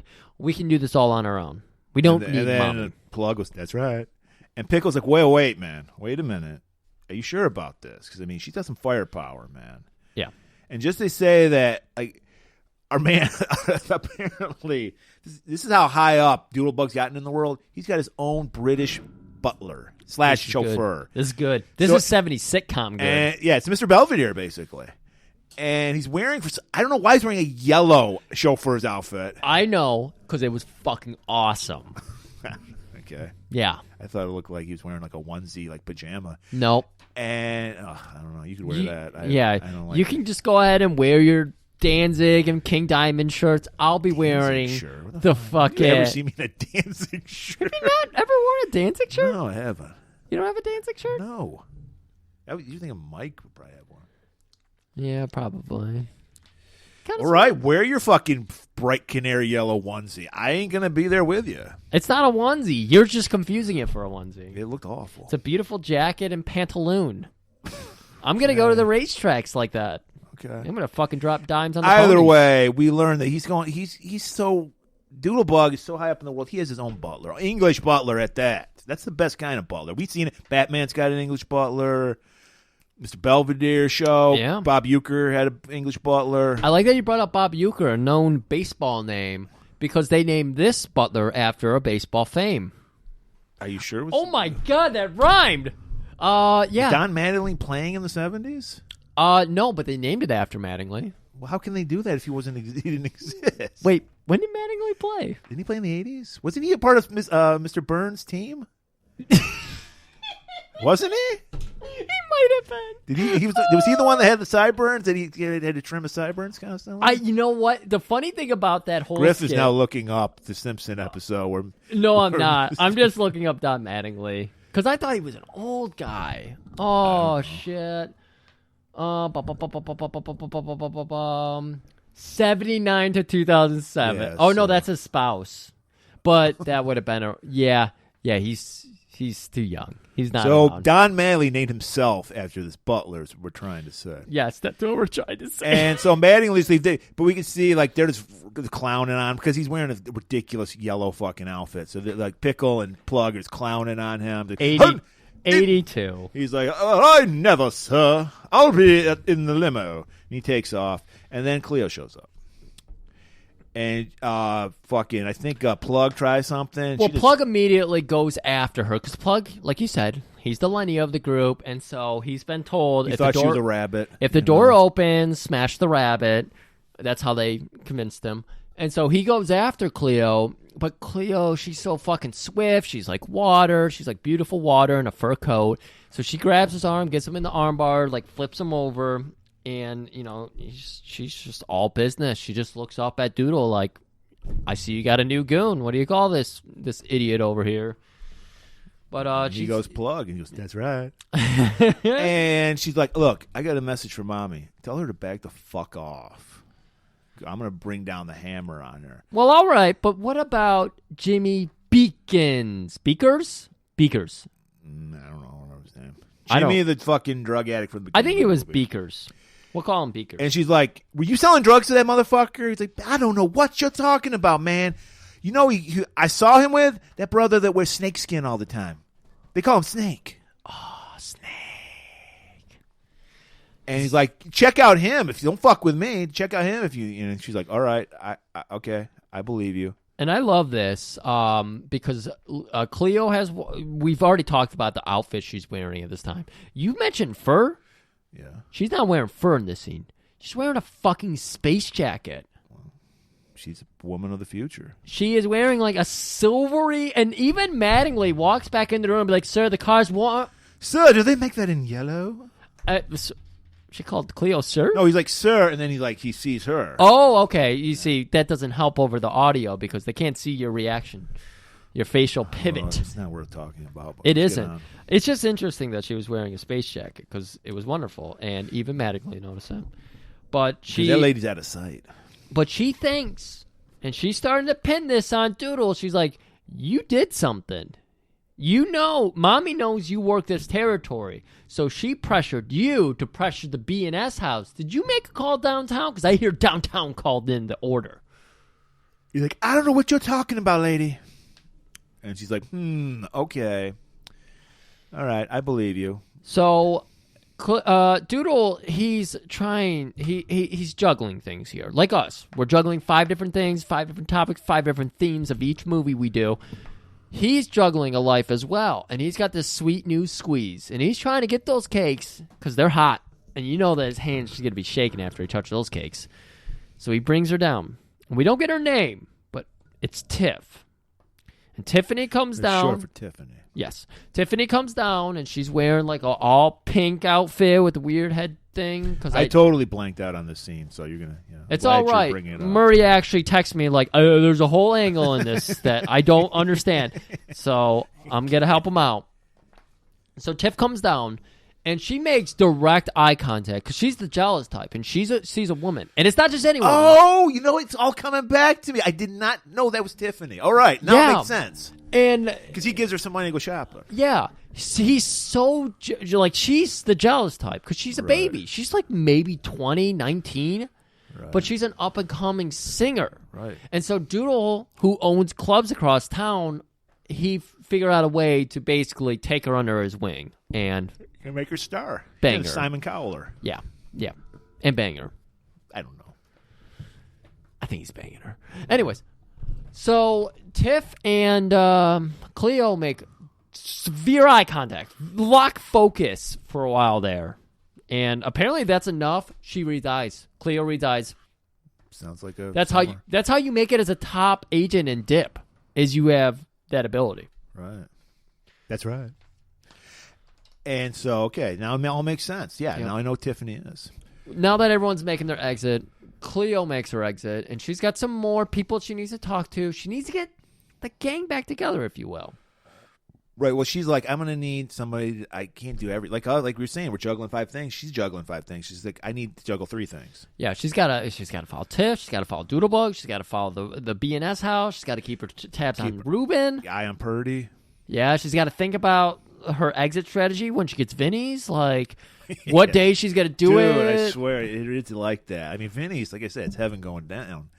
But you got to have a plan when you go to Vinny's. I mean, it's obvious Mr. Johnson was used to fucking just anybody because he didn't care if he shit in the middle. He was just like, I don't really care. He wore white. Like I said, he was such a player. He's like, I'm going to wear white to Vinny's. He's so confident. He wore white. He didn't give a shit. He didn't give a shit. He just took him. He didn't give him. So anyways, Cleo meets with Mrs. Johnson. Played by Esther Roll, another alumni of Good Times. Of course, the mom, Florida Evans. And they got a restaurant. And, in the hood, you gotta diversify. So there's always something else going on behind the scenes in every black-owned business. Yeah. And I think I actually mentioned this on one of our other blaxploitation cinema episodes. My buddy worked for a guy. They had a shoe shine. This is the 80s. They had a fucking shoe shine. Those are front. It was a shoe shine place in the 80s. And they were running numbers is what they were doing. So my buddy would go out and, collect the money and all that shit. Really? Yeah. And so, Mr. Murray, do tell. Well, hey, it's been 30 years, I think, the statute of limitations. I think it is. That's why I'm saying do tell. So, yeah, well, it was because they were just running numbers. So it's which is like a legal lotto, basically. But there's illegal dice games going on at Miss Johnson's place. Because you hear people, oh, shit, man, I roll boxcars and all that shit. And then Cleo's like, that's all right, that's fine. Are your boys around? I need their help. And she's like, oh, they're at the dojo. Go check them out. She tries to buy Mrs. Johnson with boots, by the way. Because Mrs. Johnson is just reluctant to help her. And she's like, man, those are some great boots on. I saw when I was getting my hair done last week, Mr. Jonathan had boots like that. Yours are very familiar. She's like, yeah, me and Mr. Jonathan shop at the same store. Together, actually. We're friends. But yeah, she's like, all right. You know what we don't know? We were talking about the girls didn't know whether his name was something Jonathan or Jonathan something. His name's Jonathan Johnson. That's his mom. Mrs. Johnson is his mom. He's the third brother? Yes. That would explain why he can kick so much ass. Exactly. That explains why they have the cabin. This in is the the woods. Marvel Universe. All of these blaxploitation movies are disconnected. It's good. Okay. I'm not going to say anything about that. So she's like, I guess you bribed her with boots. Go on. Yeah, but she's just like, I need to talk to your boys. And she's like, oh, darling, they're in the back. Right, because they have a little dojo. They're, like I said, they're diversifying. I love this. It's a restaurant / because she can't compete with Vinny's. I mean, come on. Vinny's owns L.A. So she's just like, I got to diversify. Fuck, there was a little building that was like this where you got the storefront and the fucking house above. I almost bought it. And, yeah, that would have been interesting. So she goes into the dojo. And we see my favorite characters in the movie. These guys needed a spinoff. Melvin and Matthew Johnson. So good. And they got their karate gis on, they're training, and then Cleo walks in and shit gets tense. And then she immediately goes into a kata stance. She does a deep bow, and then kata. And so do they. And we're like, oh my God, shit's going to go off. There's going to be another awkward fucking fight. No, they just give each other five. Girl, they reminisce, yeah. What are you doing back on the block, I was watching this. I was like, where have I seen Matthew? Matthew's the older brother, the smart brother. Melvin's the lovable idiot brother. Matthew is the guy from Dirty Harry, where he's the guy, Dirty Harry's pointing the gun out and gives the speech. Do you feel lucky, punk? Well, do you? Dude, that's Matthew. I watched Dirty Harry. I watched it once, and I was falling asleep. It was like a midnight feature type deal. I was maybe 14. I was still in my childhood home, and I was falling asleep. But everybody remembers it because of the scene. This Magnum carry has 6 bullets. Did I shoot 5 or did I shoot 6? Do you feel lucky, punk? That was Matthew. I just want to point that out. A little trivia for the fan. A little IMDb for the fan. You see, my recent memory of Clint Eastwood is him talking to the empty chair at the RNC. That was 12 years ago. I don't pay attention. That's true. You don't pay attention. Why would I pay attention to Clint Eastwood? He's a fucking American icon. Not my American icon. Lady Gaga, on the other hand. Walk! So, she's like, look, I need you guys to check out this hunky cop for me. Can you do that? And I'm like, girl, sure, of course we can do that. Put a tail on that guy? For sure. She's like, great, because I got to go talk to this other guy. Maybe you know him? Andy? They're like, Miller Anderson. Huh? Miller Anderson. Miller Anderson? He's got 2 last names for first names. Yes. Well, he makes a joke about that later on, about his name. Good call. You know what? Oftentimes when I go up to places and they ask me for my name and I tell them Griffin, they say, okay, and your first name? Griffin. And I've had a few people who are just so into business as usual mode that they're not registering. And so they go, your name's Griffin? Griffin? That has happened 4 times in my life, Murray, where people have asked me if my name is Griffin. Griffin. I hate when people pronounce my name Murray. It's Do like they? it's the most it's like such a common fucking name. Bill Murray. Everybody knows Bill Murray. Yeah. Yeah, No, Murray. everywhere. That's great. Like my last name, I know people. And I would get a lot, not so much as an adult, as a kid, Murphy. I'm like, Murphy? yeah. Where's the P? I don't know. People are fucking retarded. What the fuck? Yeah, I mean, like, I get my name getting fucked up, but whatever. But Everyone's just sitting on the edge of their seats talking about our last names. No, everyone's going, yeah, I know that. I know that. There's a lot of guys with the Murray name. They're like, yes, I feel you. Yeah, exactly. So, yeah, so she goes to see our boy Miller Anderson, Andy. Anderson, yeah. And she's got a new set of furs, as always. She's always got a new outfit with every scene. I love it. I'm into this. I think this works better for a female lead than a male lead. Yeah, and Mr. Jonathan had 2 outfits, the safari outfit and the ice cream man outfit. He had 3. What was the other one? Oh, yeah, he did have the tank top with the hiking boots. No, he had like 4 because he showed up to the Western barbecue. And then he had his all right, I apologize, cabin Mr. wear, Jonathan. which was like plantation pantaloons and no shirt. Plantation pantaloons. I forgot that broke your brain last week. So she shows up to a dirt bike rally because that's what Andy's into on his off times. He's a mechanic, but on his off times, Yep. It's just like Fear and Loathing in Las Vegas. You got fucking Hunter S. Thompson there is doing coverage of this whole race as well. And she's just like, hey, I'm looking for your sister Tiff. And he's like, look, fucking leave me alone. All right? I'm doing something right now. I don't have time for this shit. He does the thing with your thumb where you pull your nose up to signify you're a pig, and then he winks at her. I was like, oh, Andy, calm down. You share a name with my favorite artist, Andy Williams. You can't be doing that. And he's like, I'm up. Sorry, I don't have time for this shit. Call me Andy, by the way, because I don't like Miller. It sounds like a last name. I hate that shit. I get these issues when I order shit. Andy. And then he just peels out. Apparently, the whole point of this is to get to the top of a fucking hill. It sounds like the most boringest fucking race I've ever seen. This is dumb. This is dumb as shit. I mean, I have to imagine they're here all day and they're doing various courses, but this course in particular is dumb as fuck. You could have cut a minute out of another scene to have him actually do like a cool course or something. He is literally going up a hill. And then he gets to the top of the hill and they clock his time. That's it. And so she goes up to this curly-haired white guy and she's like, hey, let me get your bike. He's like, honey, you can't handle this. You can't have this shit. And she's like, look, you see that sweet-ass Corvette over there? Yeah, it looks great. I want to point out, we didn't mention this, that I had to look this up. Her Corvette has like a T-top, like a Firebird. You did not, yeah. And every time she gets out, the T-top goes up. What do they call those, wing doors? No, wing door would be like a Lamborghini or something. Lamborghini. Yeah. This is just it's T-top. Yeah. And because like in a Firebird, you could remove those sections. Okay. But this one, it just goes. It's on a hinge, and it just goes up. And I was like, did they make a model, a Corvette like that? No, they didn't. These were specially made for this movie. They only made 5 of them. Hey, this movie made a profit, though, so there's that. And it was just there so her afro wouldn't get scrunched when she got out of her car. Maybe. But yeah, so the white guy's like, honey, you can't handle it. She's like, look, see that Corvette over there? Here are the keys. If I fuck up your bike, you can have the Corvette. Ooh. And he's like, I like the sound of that. Take it. And yeah. she's like, so she hops on with her furs, her scarves, all this accoutrement. Can I see your can? I see your can.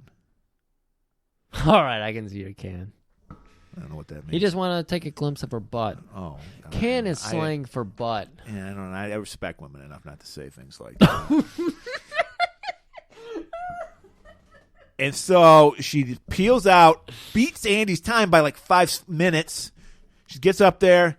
That immediately, like, once again, it's Griff. The theme of this movie is respect. She earned Andy's respect. You don't know who Andy is, though. Like, I asked you to, knock the snow off your boots when you came in. You got offended by it. Well, you were very rude about it. Andy could have been offended by her beating his time without any training, anything like that. Like, Andy's been working his life to get that time, and she does it in a minute? Not even a minute. 10 seconds. She beat him by 4 seconds. 5 seconds? I forget how fast she beat it. But yeah, Annie is all smiles. She's like, shit, I didn't know you were so good at this. Right. But she's good at everything. She's Cleopatra Jones. That's right. And she's like, well, now that I've earned your respect, can you give me some answers about Tiffany? And I'm waiting for like an info dump here. No. Not even a smooth transition. Just a quick transition to nighttime. She's pulling up to the B&S house, and she's wearing a Crown Royal cloak that she made. Crown Royal cloak. You know what I'm talking about? Because you don't drink, so you might not understand this. Crown Royal. The little bag it comes in? Comes in that pouch. Yeah. And it's got the gold like threads on it. And she's got this cloak on where it's the gold threads, but it's black. And it just goes down so far because this is a PG, even 73 PG, where she's not. And you mentioned this about Tamara Dobson. Tamara Dobson, excuse me. Is that she would not do nudity. Right. And they say that might have killed her career. I agree with. I mean, it probably did kill her career, but hey, I'm glad she didn't do what she didn't want to do because I really like this movie. It's fucking awesome. Anyways, she's here to get her fuck on. Right. Well, she's here to heal our man Reuben. Hey, well, she can't eat, the classic Vinny's Reuben, of course, the Vinny's, classic sandwich. So she's going to get her own Reuben. With some extra nacho sauce. Because that's jizz, by the way. Jizz. He's got his arm in a sling because he got shot just earlier in the day. Mm-hmm. And he's just feeling low. He only sees his lady once a year, basically, because she's saving the fucking world. And she's like, hey, want to fuck like a Vinny sandwich? Make like a Vinny sandwich and fuck? You want to make this no as sense. messy as a aftermath of a Vinny sandwich? He's like, I kind of do. So we get a very messy, sloppy, but sensual sex scene. I really appreciate that they paid homage to Black Shampoo and they played "Can You Feel the Love?" Well, that's how we know that they're really in love. Yeah, there is a long, the starstruck lovers. What do they call it? I don't remember. I'm bad at metaphors and Shakespeare. I don't like Romeo and Shakespeare. Juliet. Is that what you're talking about? No, I just meant Shakespeare in general. Just I don't. Never mind. Okay. They fuck, and it's sensual. And PG sensual. There's no pooping because they didn't eat Vinny's. This is not Black Shampoo, everybody. There's no pooping. There's cuddling. There's a lot of love being felt, is what we're trying to say. And cakes. And felt clothing. And we just cut away. Cut to Doodle meeting up with Mommy. And he's like, bitch, I'm not taking you up. I'm going solo. I've had it with your hunky ass telling me what to do. This is an amazing scene. This is like a big fucking... This is the closest I get to liking like drug mafia type movies. Doodlebug and Mommy going at it. I love this And scene. she's feeling her power slipping away because before, was she just giving him 15% of the cut of the drugs? Well, we knew she was feeling her power slip away when she was telling her boys... Not Dalton Castle's boys, but her boys, Zap and Brucey and Baby Tony. But she's feeling her boys slip away, and she's like, we need to muscle these people again, guys. We need to put the muscle on. And now we're seeing that come to fruition. Because here's Doodle. He's saying, you're not paying me enough. I'm going to go my own way. And Kansas hasn't even written that song, Carry On My Wayward Son. I thought you were going to go Fleetwood Mac. You can go your own way.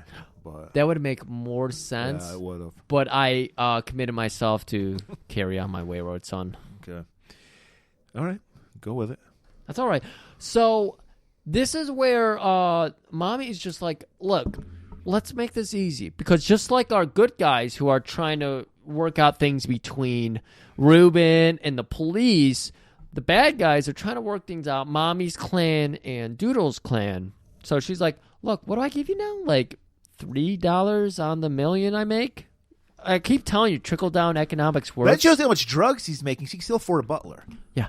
She's like, I'm going to tell you a secret. Trickle-down economics doesn't work. Why don't I up you from 3% to 25%? And you got Plug over here like, oh, yes, that's a good deal. That's right. Take that deal. That's right. Take that deal. And you got Pickle on the other hand going,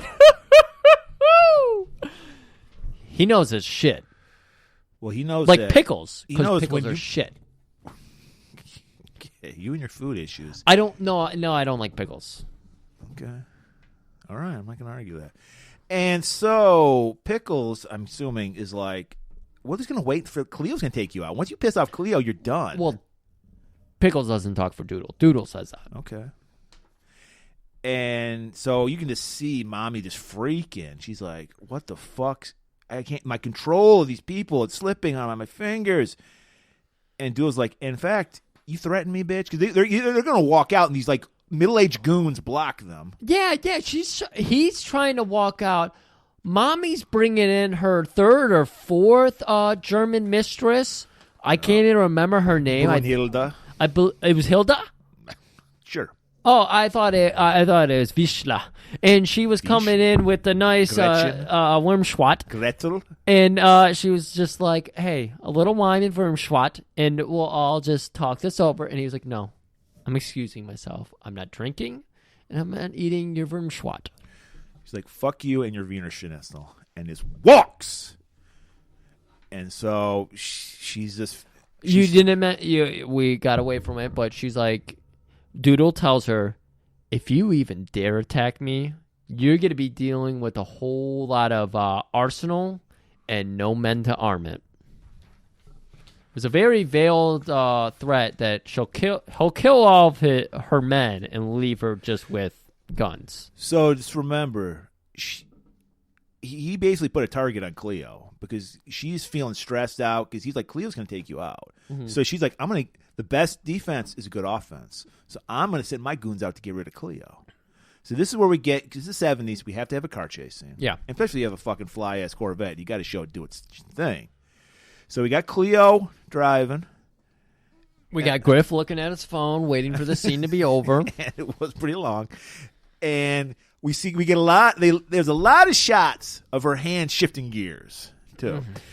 And they're just driving. I guess L.A. is just empty. You know, there's only, what, 500, 600 people live in L.A., something like that? In the 70s? Yeah. You have to tell me. Nowadays, billions. Back then, I don't know. So it's just desolate. So they're just driving all over the place. You know, Zap's chasing after her. They got to go to the reservoir, the L.A. reservoir, because that, you know, I had to look it up because we've seen this already in a dozen movies. Grease, and my favorite, Grease. But, I've seen a dozen other movies that have it. So I was like, what is that called? That is Los Angeles' flood control channel. Okay. So whenever you see that, it's in Repo Man, it's in this movie, it's in 100 movies. And it's cool. But yeah, it's in 100 movies. So it's just a chase. We get the obligatory chicken scene where, of course, they chicken out. Yep. The one driver, or maybe this guy hanging out the passenger, this is Zap. That was Zap. Yeah, I'm pretty sure this is like runoff and this is gross shit. Yeah, it's filth. He's getting covered. He was. Yet, Cleo, not at all. Bone dry. She's got her windows down too. Yeah.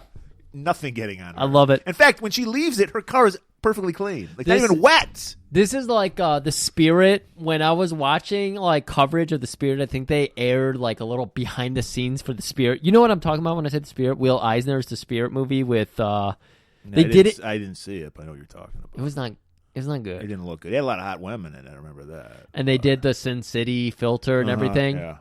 But one of the things they mentioned was like how women in comics and everything, they could go underwater in their makeup when it runs. So that was a big deal of this movie. And so I was reminded of that because she's getting clearly water is everywhere and she is just not being touched by it. So I was kind of reminded of that. Force field. Force field. Thank you. The comic force field. So that's just it. She gets away from the goons. They lose. Cut to a man Doodlebuck feeling high. He's ready. He's like, this is my move. I'm ready to... Just think about that transition there. We go from the sewers to a beautiful upscale club. Okay. It's worlds apart. Was it upscale? I thought it was a regular club. Murray. Come on. There was no pool table in sight. Well, I think that's kind of classy to have a pool table. Sure you do. Well, I got one in my shack up when I got to relax and go up to the woods. That's where. Yeah. How do you relax without a pool? A shack with a pool table, and you're like, that's upscale. No, that's downscale. No, you're such a snob. You go shack, trailer, mansion. Wait a minute. How is a trailer better than a shack? A shack is actually a house. A trailer is a house on wheels. A shack. Do you know what Ted Kaczynski lived in? I don't even know what you just said. What did you say? Do you know what Ted Kaczynski lived in? No. He lived in a shack. Which was Mr. Jonathan's shack? Outside, yes. Inside, no. Well, I'm talking about the inside, Mr. Jonathan. You know why it was classy? Because they had a pool table. That was a hipster shack that Mr. Jonathan lived in. Anyway, so he's high on life. He's like, I finally told that fucking cracker-ass bitch off. Like, I'm ready to go solo. Fuck everybody. Hey, that's my girl singing right now. So Tiffany's singing. And then at the end, so you had no idea who this guy was, Griff. But I'm glad you did mention it earlier. Don Cornelius shows up to go, hey, isn't this a great lady? The host of Soul Train. You mentioned Soul Train earlier. Oh, that's so amazing. When I saw this name, I was like, I didn't write that. This is a reference to the game you know nothing about. Final Fantasy VII used Cornelius as a character. Okay. And I guess this was a reference to Soul Train. That's interesting. I love that. Go on. I'm sorry. No, you go on because I don't know who this character is that you wrote down. So this is amazing because we got Tiffany singing here. This is the first time we see Tiffany actually I don't know if I was seeing I want to point one thing out. I don't know if I was seeing things. It looked like she had like a very crude like wireless mic because it looked like a little antenna. Come on, it was 73. So I love all the auditory equipment. Like when flea markets open back up, I can't wait to find weird equipment. I want to try to get into like circuit bending and shit. But right now it's weird to do because I don't want to buy a bunch of shit on the internet. So anyways, yeah, you're right. Her microphone had a big antenna. All right, now that's why I'm saying that because I thought I was seeing things because the next shot she's got a wired mic. Like she did. Yeah. Oh, I didn't notice. I noticed the wireless mic, and I was like, "Oh my god, this club is so fucking." So cool. I was like, "Am I seeing things? Did she have a wireless mic? I didn't know." I noticed that between scene to scene, the microphone audio. I don't know if they used the raw audio off that microphone for the movie or redubbed it later, but I did notice the audio changed. So I always noticed that Tiffany always had the wireless mic. Okay. So did you notice like the MC that came through this? Yeah, Don Cornelius. He had a wired mic? Okay, I don't know. I know, I'm asking you. I saw her with a wired mic. Like when they cut, like she got done singing with a wireless, and then she like handed it off to him, and it was a wired mic. That's what I was asking you. Yeah, because his audio is very different. So clearly they dubbed her audio in, and then they used his audio off that microphone because it sounded terrible. It was very much off that raw mic. Anyways, but this is where we get Plug, Pickle, and Doodlebug, and they're having a good time at the club, but they're not because Doodlebug's worried about something. He's like constantly asking them about like, what's the name on the building or something. Like, I thought this was his club or. I couldn't figure this out. You know what? I think it was Pickle's club. I think Pickle has some shit going on too. You know, he has some side shit. Because he's like, why is Tiff working for you? You know, well, it's insignificant. It doesn't matter. It's much like the character Tiffany. It's insignificant. But she finishes, gets a little bouquet from Doodle. Yep. And she's looking kind of like she knows it's from Doodlebug. And we get this first look of her where she's like, I want out of this life. Because she does not look like she's enjoying it. Right. Well, she fell in love. It's like much like Marilyn Manson's victims. She fell in love with that fucking the money and the high. Like you said, apparently you thought this was a very high end club. She fell in love with that shit. Yeah. And now she's like, "What is the price that I'm going to pay?" Thought it was going to be her break. I mean, people they want to get into the upper echelon. She wants to inspire people, like everybody who auditions for American Idol. That's her dream. So yeah. So. Where the fucking Mel and Matt been, man? That's my God. This is the adventure Golan-Globus Theater has been waiting for. Mel and Matt on a fucking stakeout mission. And they've been following Purdy, and you can just tell what a sleazeball Purdy is. He's the kind of guy that goes to a porno theater and buys popcorn. So this is a 1-minute scene that's about to turn into a 19-minute scene as we describe it. Yeah, they're tailing Purdy. He's heard about the latest new flick called Deep Throat.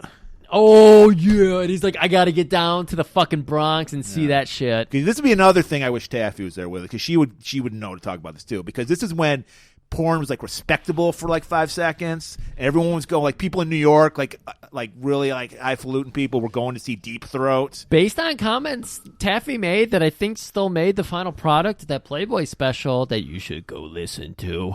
I believe Taffy probably knows a lot about this. Oh yeah. So that's why I say I wish he was here. So, Yeah. Maybe we'll do an addendum later on. Well, we've been trying to get her to do an addendum on a couple things, and Taffy has been coming up short, but she's been coming up strong in the fucking ABC nightly TV specials. Right. Jeez. So we said it was going to be 19 minutes, guys. Yeah. So Purdy goes into the theater. Like I said, he's the kind of guy that would buy popcorn in a porno theater. Not me. I'm not eating anything in a porno theater. It's already frustrating. And you didn't even mention the part that happened slightly before that where you see a man with the jowls, and we know those jowls. And I didn't want to talk about it. I didn't want to discuss our listeners. It's awful. There's a cameo from a person. I'm calling him a person. A creature that y'all know. An unhuman actor who has appeared in several movies and stars in a movie that people like to call The Exterminator makes an appearance, and you know he's getting the dirty sheets. You know he's not paying top price for the good sheets. Yeah, his credit in the movie is Guy in Back Row. Yeah. It's fucking Robert Ginty. Crusty Sheets, I believe, is his... We've been getting a lot of Robert Ginty cameos lately. What's up with that? I don't like that. I don't like it either. I don't. Because you're enjoying something, and then it's like a shock to your system. You're like, ah! And so we got Purdy going up to the counter, and Purdy's disgusted by Ginty. He's just like, what did I get into? Maybe I got to leave. You know, that explains his goober purchase. Because he sees that, he's like, yeah, because goobers. He's usually a snowcap guy, and he just goes for the goobers. And so he gets a couple of baby Ruths and then a goobers, which it's like, no, I know you. You don't watch Deep Throat with goobers. Come on. Yeah. So, and fucking, not only are we noticing, Melvin and Matthew are noticing, but they're also distracted because Melvin's like, man, those goobers look pretty good. You got some money? You got 15 cents? And he's like, no, not 15 cents. Why are you always asking me for money? And then we get a nice little back and forth about money. Brotherly love. It really goes from 15 cents to $5. He's like, you're not going to give me $5? He's like, come on. There's this beautiful Eastern barbecue place over there, and I want to go down there and get some fucking delicious food. So they're just like, they're brothers, so it's just a back and forth, and it was fun. But we know they got their eyes on Purdy. Yeah. Purdy's going to go whack it for the next hour and a half. But meanwhile, that just shows how fucking how fucked up things were, how amazing the VHS was. Because if you want to see some fucking, and if you weren't getting fucked and you wanted to see some fucking, you have to go in these disgusting fucking theaters. I learned about this from. Did you ever watch Penn and Teller's Bullshit? Yeah, I didn't see the porno theater episode. There was I think it was just about the porn industry or whatever, but there was one where Penn, of course, was talking about it. He's like, I love porn.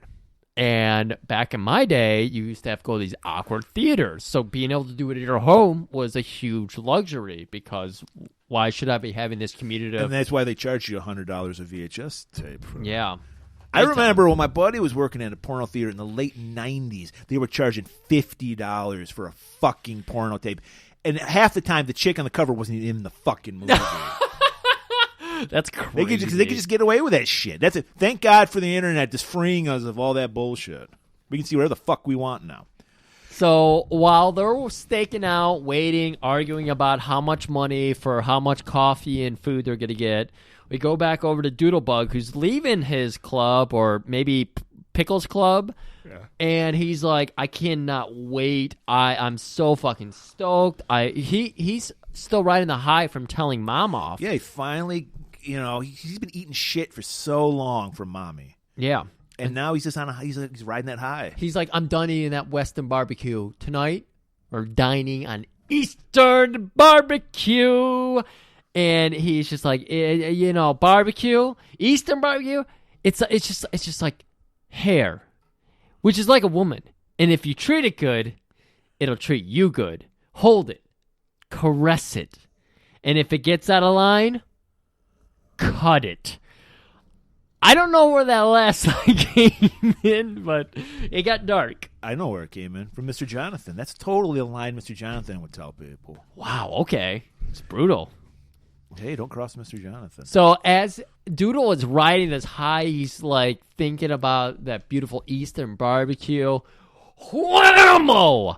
T-boned. Are we back to Ginty? Oh, because of the... Yeah, sorry. jolly. No. Ginty is not driving this truck. Okay. But he did drive a garbage truck and exterminated two, which I can understand the confusion. Yeah, Doodlebug's car is T-boned by a tow truck and hit multiple times.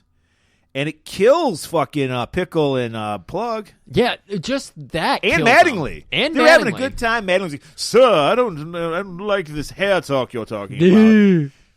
Killed, murdered. The guy was just doing his job. Just doing his... Well, he deserved to die for that yellow outfit. Oh, boy. And so, yeah, they're all dead. Doodlebug's okay. He's fraddled, obviously, but he's alive, and so is Tiffany. The Doodlebug jumps out with his gun blazing. This is sad. Tiffany just takes off. Tiffany is fine as well, and she gets off and starts running. But Doodlebug gets out, and he is rattled. Okay, so he might not be dead, but he is fucked up from that accident. Definitely has a concussion. He knows he needs to go through CT protocols. Yeah, so he is just like shimmering and shaking. He's got two guns, and he's trying to point them and shoot, and fucking Nasty Boy. No, that's not his name. Baby Tony. He's just like, and shooting, and he's missing a lot. But don't worry. He's a Harley Davidson. Yeah. Yeah. Bruce, on the other hand, who's got his hand over he's aiming and firing and shooting and squeezing. Squeezing. Just as Marlboro That was Man. Baby Tony's problem. He wasn't squeezing. I noticed the thing about not Baby Tony, but Brucey. He also used Master Sensei Seagal's technique. Soft and loose. I don't remember what his technique was. It was easy. It was that soft and loose. I know it wasn't soft and loose because that's Metamuse. Quick and easy. Some quick and easy. Like that. I don't know. Fast and easy. But no, he's using soft and loose, of course, which is the Metamuse technique. Or fast and loose. Great Motorhead song. And it works. And they just blast fucking Doodlebug. Kill him. Yeah. This is so sad, but we start to hear sirens, and like, we got to get that bitch, and they're like, no, the police are coming. So they run away, and we know that Tiffany, she's, well, somewhere at large. She's on the run. So, all right, and we're back to Cleo, who is, she's on the trail of that aforementioned, where did she learn this name from? She learned it from Mrs. Johnson? No, Doodlebug. Doodlebug. She asked if he had sold it, and he said no. Jimmy was seen with Snake. And not Snake Plissken, everybody. No, this is a pussy snake. This is a pussy snake. He's living in like a flop house. House for sure. Yeah. Now, how good of a drug dealer are you if you're like living that way? Clearly, you're on the lowest ranks of this drug house. You're cutting your shit. You're stomping on that shit. It's more baby laxative than it is cocaine. That's how bad it is. As we would know about a flop house, it's not going to be in a good location. Of course not. So she pulls up right in front of the house. Perfect parking. Yeah. But again, they said only 500-600 people were living in L.A. at the time. So there's a bunch of rapscallion little kids there, led by a teenager. Yeah, there's a whole gang of kids abusing a white guy who apparently, well, he deserves it because look like he stole their basketball. Because he's like, hey, get away. He's got a basketball. For a minute there, I thought that was Purdy. And I thought the kids were attacking Purdy. And I was like, oh, Melvin? Melvin and Matthew. I was like, oh, Melvin and Matthew sent these kids on him? No, not what happened. Just a derelict white guy who's getting what he deserves, apparently, because he stole their basketball. Yeah. So there is all kinds of people just like hanging out on the streets here. But these kids, they see an opportunity because this beautiful Corvette with magnesium wheels shows up, and they're like, whoa, whoa. One takes his hat off and fans himself. Those are some mag wheels right there. He's obviously the boss of this gang. Oh, yeah. And he's like, in this neighborhood, they look around. There's plenty of skeezy-looking people. There's a guy, Oscar the Grouch, pops out of a trash can. He's like, yeah, in this neighborhood, you don't want to leave a car with mag wheels just sitting around unattended.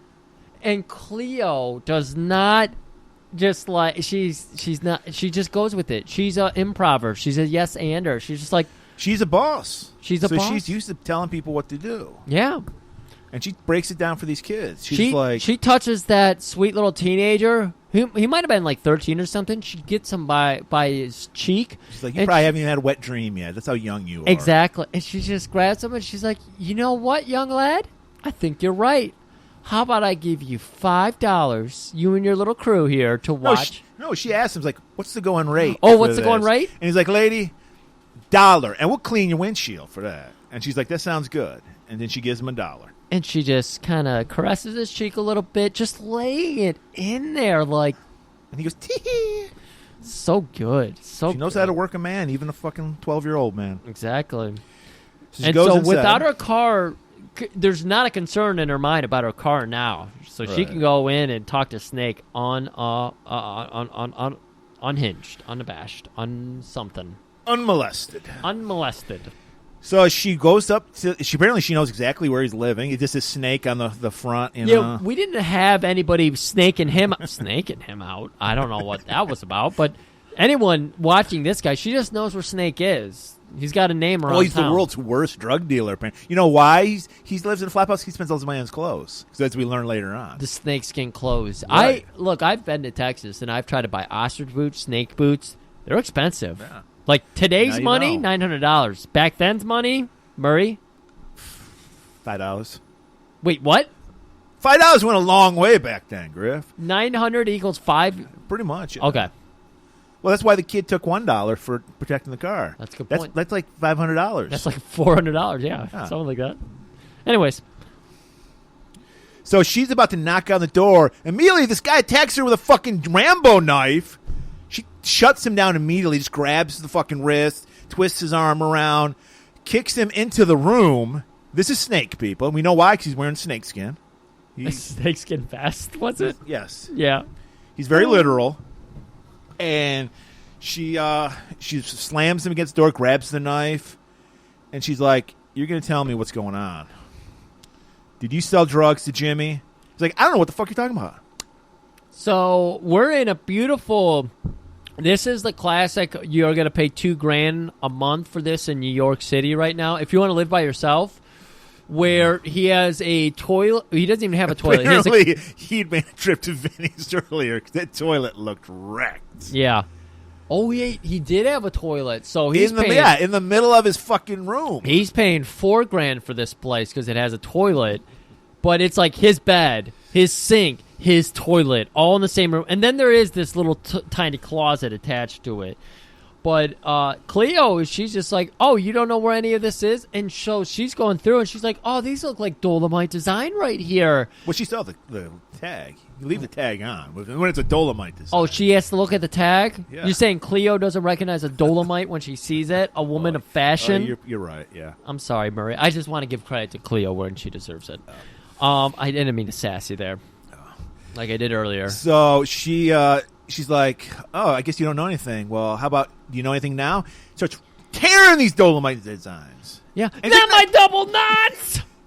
Double knits. Knits! I don't know why I read knots, but I read knots. And he's like, oh, yeah. And how about this? She grabs those fucking Dolomite shoes with the giant chunky heels. I like this. One screw removed them. That's how badass she was. Like, if you're dancing, you could undo that in no time. Rips the heels off. That is the breaking point for him. He's like, I'll tell you anything you want. Well, I think the breaking point was when she found the like, it wasn't even hidden. It was just on his floor. She stumbles across. Bag? No, it was a cigar box, which every person I know who keeps weed keeps it in this cigar box. This exact cigar box. Yeah.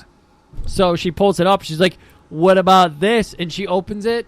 It's that 5-gallon bag of Coke that we saw on Jimmy Beerkins. Jimmy Beakers, according to your notes. Beakers. Yeah. She's like, what about this? This is interesting because this is the same bag. Yeah. She's like, did you sell this shit to Jimmy? He's like, all right, I'll tell you. Jimmy's clean. There's no way. I used to sell to him all the fucking time, and I've been trying to get him back on. And he's clean. He's done. He's done. And she's like, oh, that's interesting. But what about you?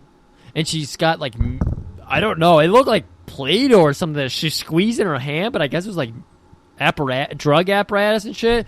So she pushes them into that full of Vinny's that's a 9 flusher, you know. So he was still working on the flushes. And back in the 70s, I imagine you had to cooperate with your apartment building to flushing. So his next flood schedule is like 10 minutes from now. So he's waiting to flush again. But, yeah, he realizes, shit, she's got to flush all my drugs. I had a flood schedule. With the Vinny shit in there, that's not going to work. It's not. And I think that Coke clogged it up even worse. I have to imagine it did, unless Coke dissolves in water, which I don't know anything about. There was so much Coke, I don't know. All All I know is that's his problem. Yeah. And she leaves, and she goes out, and the young entrepreneurial spirited kid was like, "Hey, lady, I heard some buzzing in your car. You got a vibrator in there?"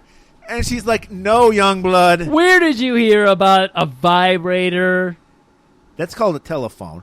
In a car? That's some bad shit, lady. Right on. Right. She gets in there. I also want to point out, during the car chase, had a fucking cassette deck in her car. 73, that's some high-level shit.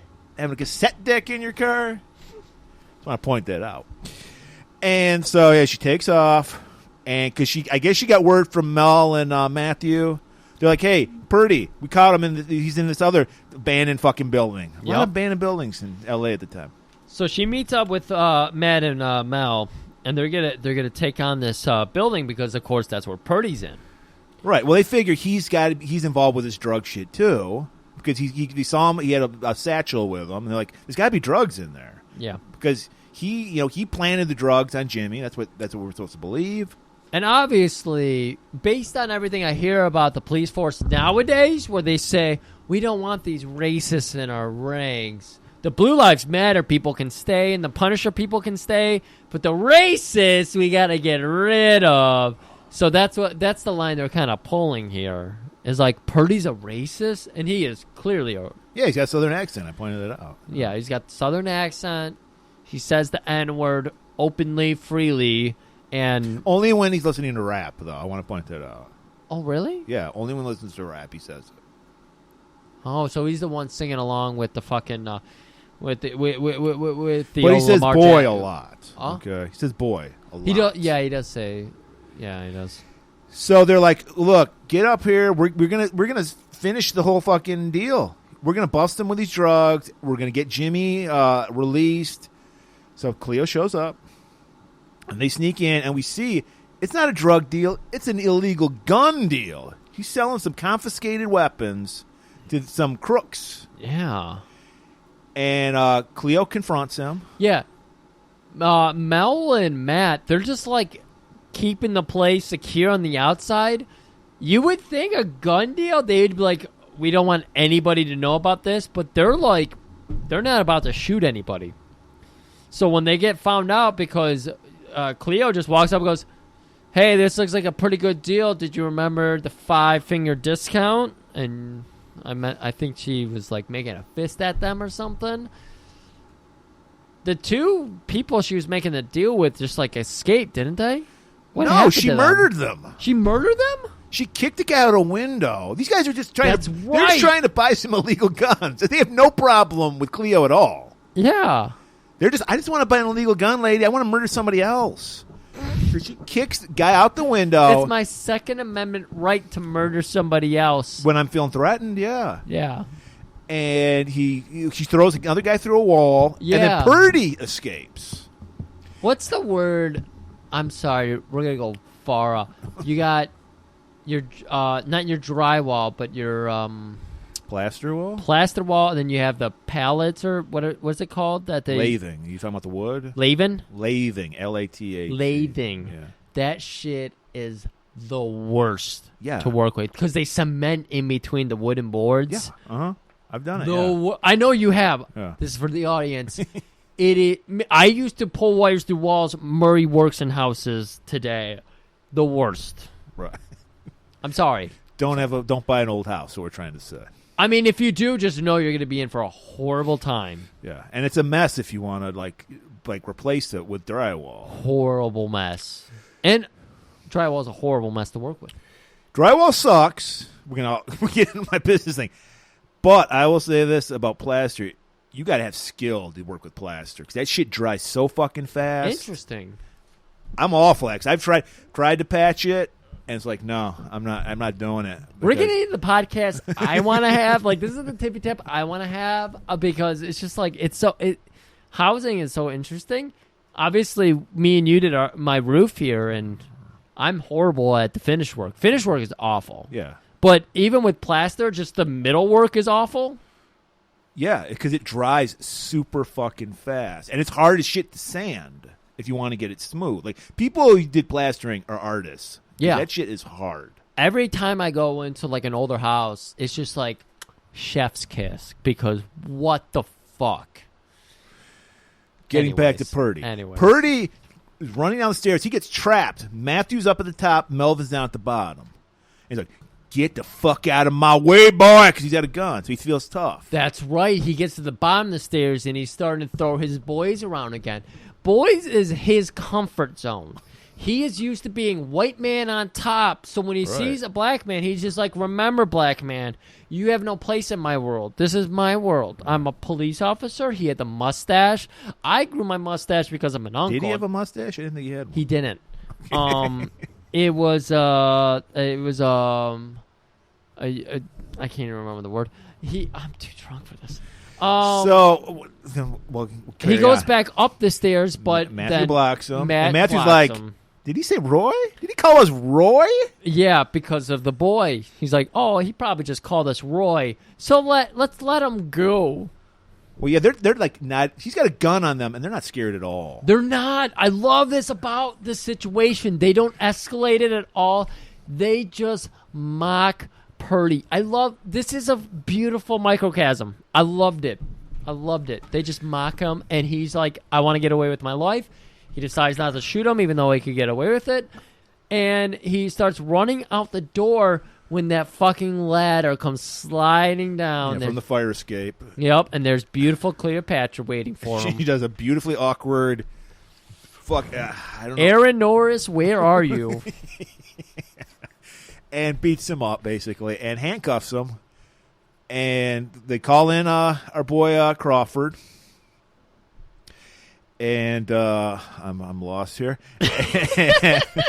We learned that Purdy is innocent. He's just selling confiscated guns. He has nothing to do with any of this drug shit. He didn't plant the drugs. I mean, he's guilty of being horrible racist on the police force who's out to protect his clientele here. Clientele, that's not...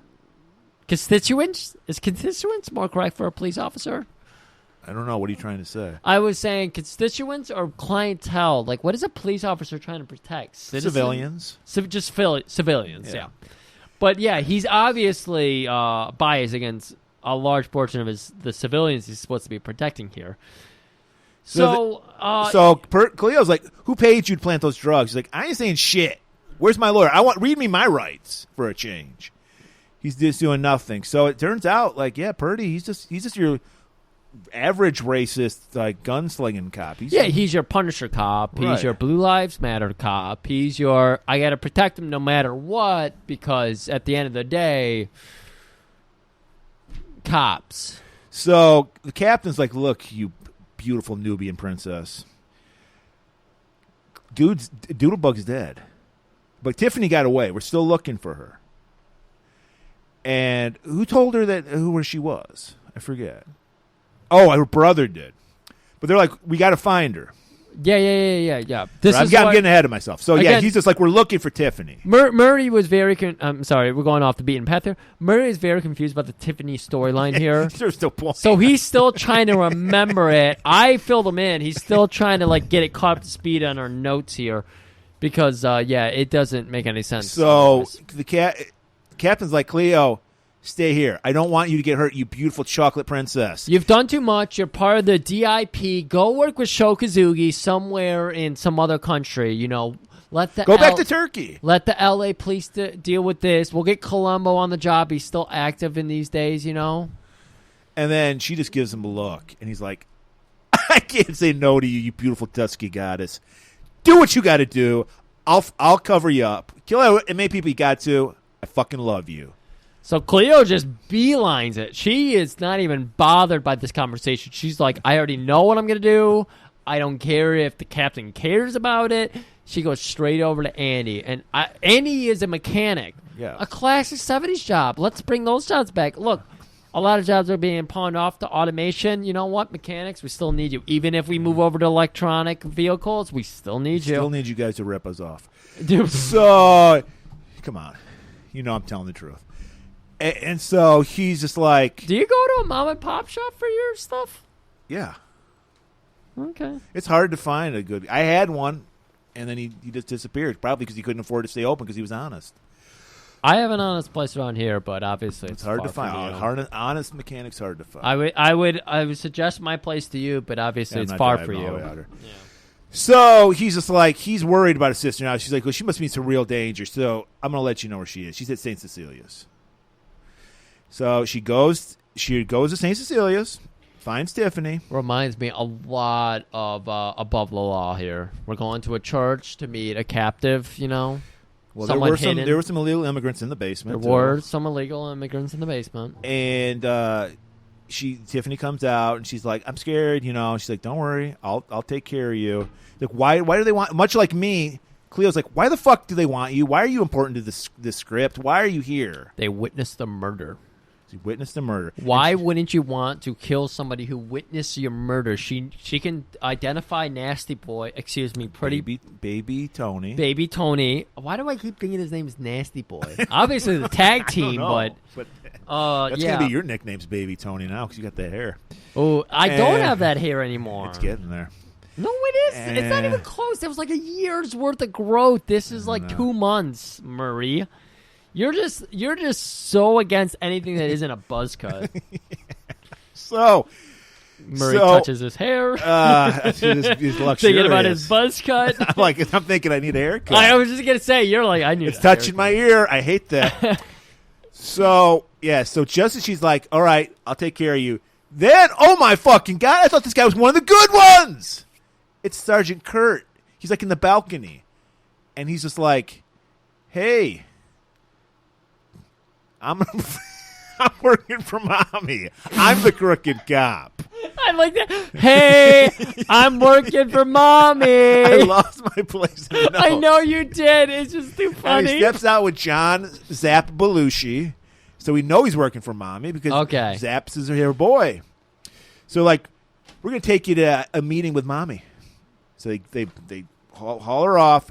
Did we even get to the point that Cleo has gone to meet with Tiff after meeting with Andy? I know we mentioned that. Okay. Yes, we did. You are drunk. Yes, we did. Okay. So, people listen to this go, God damn, what the fuck's wrong with these guys? Do they have close head injuries? Everybody I've talked to who are like, I don't know what that movie was about, but I liked it.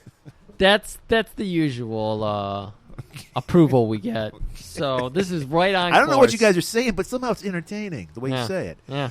So they take him to the junkyard. This is where Mommy takes care of her junk. She got to get rid of. Hey. Is this a dock? Oh, you're right. Is this an abandoned factory? No, you're not. You're right. You know what? I think the last time we saw Junkyard was Showdown in Little Tokyo. Yes, it was. I was like going through my mind. I was like, I know we've been through this. We had a big showdown in a car junkyard before. Cotton comes to your heartland, but that was on the docks too. Oh. But they were wasting cars in that movie as well. But it was on the docks. So a year ago today. No, we did Showdown in Little Tokyo like in May or something. I don't remember. It's all a blur to me. It really is. So, so Mommy wearing I want to say Mommy had a sweet fucking leather jacket. I want that jacket. She has it on. And because she's got that full Gestapo look going on. And Greta, I think there's another German. I don't know why she's in a garbage junkyard. But we already added Greta, so let's go with the Margaret. Okay. Margaret? Is that German? Yeah, it is. I'm pretty sure it's incredibly German. I don't know. I thought that was like English or something. Margaret. No, I think there's a princess. I'm going to say Gretel. Hey, everybody, help us settle this one. Anyways, so Margaret comes out. What was Margaret wearing? Hot pants, like every one of the chicks was wearing. Everyone. And she's like, give me some of that sweet hot ass. Woo! Handshake. And I she's love that like, handshake. she's like, "Hey, baby Tony, you've been pissing me off, but I want you to pick out the car we're gonna crush." I mean, Murray, you're building this up a little too much for the audience here. She's like, "Baby Tony, figure out the coffin for our guests here," because they have, of course, Cleo and Tiffany captive, and so baby Tony goes out there to find a perfect car for them to get squashed in, because this is one of those bricker, compactor car lot, things. But they don't do that. It's like a shredder. It is a shredder. Yeah. I thought it was going to be one of the compactors. So did I, yeah. And then it ended up being one of the Anyway, we don't know that yet. So Tony goes out and he finds the perfect... It's Columbo's car. And I was like, oh my God, that's Columbo's car. This is great. This is a great reference. So that he gets in the car and he's like, Mom, this is the perfect... Wait, this connects him to me again because of my love for Columbo. Yeah. Oh boy. So he's like, this is the perfect car. Call you Baby Griffey from now on. And then Baby Brucey, big Baby Brucey, picks the car up with the magnetic crane. And Tony starts freaking out. He's like, what are you doing to me? Let me down. And Mommy starts cutting a promo on him. He's like, you failed me so many times. And he's like, Mommy, I promise, I won't. Just put me down. And she's like, I believe you. Bitch, you got that ratty hair. You got that fucking suit that's too good for that hair. And that mustache. He didn't have a mustache, did he? It doesn't work. So much so he didn't have one. It's going back to me, Murray. Oh, you're projecting? I'm projecting. But she's like, I'm going to give you a second chance. And he's like, drop him!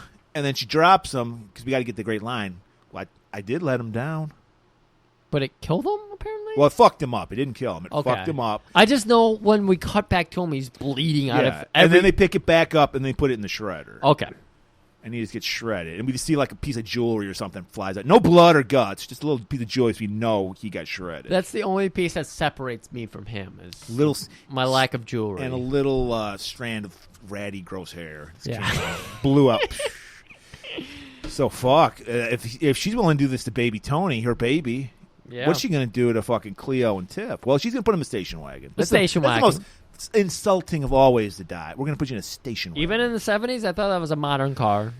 Actually, it was a station wagon was the minivan of the 70s. It was not a cool car at all. Can we go on a sidebar real quick? We've done enough already. I can't see why not. Modern cars in America. They look all the same, right? Yeah, pretty much. Your trucks look the same to your SUVs now, and now they're bringing back the Bronco, which looks like a truck. What the fuck? Like, it's just disappointing. Like, this is American ingenuity. Let's make the same car and call it a that's what I've thing. always said. Like, what are they going to do for because? Obviously, we live in the Motor City, so we have a thing called the Dream Cruise every summer, where classic cars drive down the main drag of Detroit. What are you gonna do? Like, who wants to watch like a fucking Ford Focus? Nobody wants to see that shit. Yeah. So what do you do? In 20 years, it's still gonna be just acknowledging 50s and 60s cars. Acknowledging the cars from the 60s when people were inventive and creative. Right. Guys, this is anti-capitalism bullshit right here. Is that everything has just become, let's make the same boring thing for years since the 60s when they were trying to make interesting things. And they make... Well, I think that's life in general, I think, now. Everything is like that. Like, everything's boring now. Yeah. Maybe. Like, architecture's boring. Like, everything's like a McMansion now. Like, everything looks the same. Oh, when you said architecture, I was like, I don't know what you're talking about. But yeah, when you said houses, I know all about the houses right out back here. No. Yeah, no, I know all about that. These are the houses I worked in. Right. And they're awful. They're constructed horribly. Don't buy one of them. Yes, because I've worked on many of them. It's junk. They are junk. All it's right, like plywood and drywall. And you wanna mock the houses that were mass produced in the 60s? Those were made by like real people and everything. I don't know. They're what they are, but they're more solidly built than these fucking houses. Definitely. I'm not trying. Oh, never mind. Okay, sidebar done. Okay. So our hero has been put up into a station wagon with Tiffany. Tiffany freaking out. Cleo just like, man, my furs are gonna have to go to dry cleaners after this trip. And so they're being Yeah, raised. she's totally not selling it. You're right. She's Yeah. so cool. Well, she's a spy. She's secret special agent. Special agent, excuse me. And just as she's about to be crushed, they're about to drop her on the shredder. I like this. Her confidence is so fucking just like out of this Griff, world. Respect. That's the theme of this. She just senses respect. Well, no, because It's like cheese. She just knows senses it. there's somebody she can count on. That's and then, what I mean. And then you hear somebody order Reuben with extra nacho cheese. And it's our boy Reuben, healed miraculously from that sweet pussy that fucking Cleo gave him. He was so shot good, 2 Joel. days ago, and his arms works perfectly now. And he saves her. He puts the car down. I mean, he's not doing anything stressful here. So I didn't notice this because I wasn't paying attention this time. But apparently on IMDb, it goes back and forth between a magnetized thing and a claw thing. yes, it does. Oh boy, that was a fun one. My brain was very confused. And I was So sober. Mommy's like, well, fuck, I want my middle-aged gang to take care of these guys. But no, he ain't alone. Reuben ain't alone. He's got a little sauerkraut with him. Oh yeah, they bring in everybody because this is Mel and Matt, Melvin and Matt. They had also rounded their crew. They got the kid who is like protecting the mag wheels. They got everybody from the neighborhood there, and that's what's beautiful. This is what I thought. This is why we need the BNS house, because it brings the community together. This is what the whole Wall Street Bets situation looked like, but this is for real this time. And so they all come out. They're attacking. There's a bunch of kung fu fighting. All the moms, like 5 guys, are getting taken down. Mom's trying to run away with Bruce, was it? Probably Bruce, because that was their top guy. Kurt tries to get away. He gets his ass kicked. Oh, yeah. I think Reuben did it. I don't know. It's this if, like you were saying, the action isn't very good. Oh, yeah, because Kurt is there. This is when we finally learned that Kurt is 100% one of the bad guys. I want to point out, though, if you look in the background in one scene, you can clearly see Shokazugi and Dennis Miller fighting. Yeah, that was the interesting part. Yeah. They're fighting down the one crane over the waterfront there. Right. There was like a tanker in the background there. While Cleo and Mommy are going up like a conveyor You think belt. they would have worked out an idea, like, hey, we'll film at this time and you film at that time? But no, it's filming at the same time. Very interesting. Go watch Rage of Honor if you want to. If you want to see one. And if part Rage of this. Honor, that's the thing is Rage of Honor. It's the opposite. You can see Cleo and Mommy because they were fighting. filming from the water inwards. Yeah, right. it's very Yeah, interesting. Yeah. And so we get the kind of fight you'd expect when a young black woman and a elderly white woman fight. The elderly white woman gets the shit kicked out of her. Wow, who would have thought? And she gets thrown 100 feet off the conveyor belt, but she survives. She lands, survives. Well, it was muddy, I guess. I don't know. It impacted. I don't know. So I don't know how to excuse that. I don't know. That would have collapsed her body. I guess it's a PG movie. You don't want to see an old woman get murdered. That's a good point. So it's party time. We did it. We stopped. Now black people can run the drug trade in L.A. Yep. And so we're having a great party. I don't know what was going on with Cleo's hair in this scene. There's feathers in it. There's fucking braids. I like this. And to add to the confusion, this scene starts with a zoom out on a close-up of her hair. So you're just like, what? Am I looking at a turkey? And it keeps coming out. And you're like, oh, that's Cleo? I love that. This is a great imagery because she's going back to Turkey. That totally I think you're right. Oh, my God. I didn't even put that together until just now. Yeah. Because she's got feathers poking out in her hair. It makes It's no like- sense. Her hair makes no sense. Oh, it's... Mr. Jonathan did not work on this hair. I'll tell you that much. No, she's... Artie might have after being sodomized by that curling iron. Maybe it was No, maybe it was a pity like hairstyle. Like she felt bad for Artie, and he's like fucked up. He's on drugs, probably from painkillers. And he did that. I think she's just an artsy woman. He's like, girlfriend, I see a turkey in your life. She wanted to do her own thing. I can't believe Well, Artie. I can't believe a second party was like, let's do this. Well, she did her own thing, all right. I've never seen that hair Look, before or after. We got to do a whole tippy tap on Artie's life after the curling iron. That's not for this, and I really don't want to rope Artie into this, Murray. I really don't want to rope Artie into I'm this. just speculating. That's I'm fine. asking, much like QAnon, I'm just asking questions. I understand that. Artie was not involved with this one, Okay, though. I'll buy it. Okay? So, Great party, though. Right, it's Great party. Yeah, it's a Western style barbecue. It is a Western-style barbecue. I noticed that because they have a live cotton candy machine, And just fried chicken and lemons in a bowl. They turned the tennis court into a roller track. Of course roller skating, they did. right? There's some roller boogieing going on. Of course they did. A lot of popsicles, a lot of hot dogs. And just choking on them. Like, eat them like normal humans, you know? But no, they're choking on them. Guys and gals alike. So, once again, they've had their once-a-year fucking. So, Cleo's got to tell Ruben, it's time for me to go. There's more adventures in my life. I have to save the world. I got to go back to Turkey. He understands. He's bummed out, but he understands. Yep. And then Crawford comes. Only white person allowed at this party is Crawford. Yep. And you know why? Because he's one of the good ones, Griff. One of the good ones. Yes. Captain Crawford, you're one of the good ones for Cleopatra Jones. 100%. So much so, she gives him a pity kiss. A little peck on the lips. Yep. He fucking creams his jeans. He's like, oh! He goes Donald Pleasance right there. I like it. You're the Duke number one. I'm glad you knew what I was going for there. And he just faints, and then they walk off because Ruben's a gentleman. Sees her to her Corvette, puts her in the car, and there's even you may have noticed our junkie from earlier in the movie, the guy they were feeding chocolate bars and orange juice to, which we'll go. Well, Jimmy's there too. Yeah, he's there. Yeah. And Jimmy, we realized I didn't know if that was Jimmy or the kid who was. No, Jimmy got released. It was Jimmy because Jimmy got released. It was Jimmy. Okay. And so he was like, he wanted to thank Cleo for thank you for getting me released. You know, okay. I'm clean.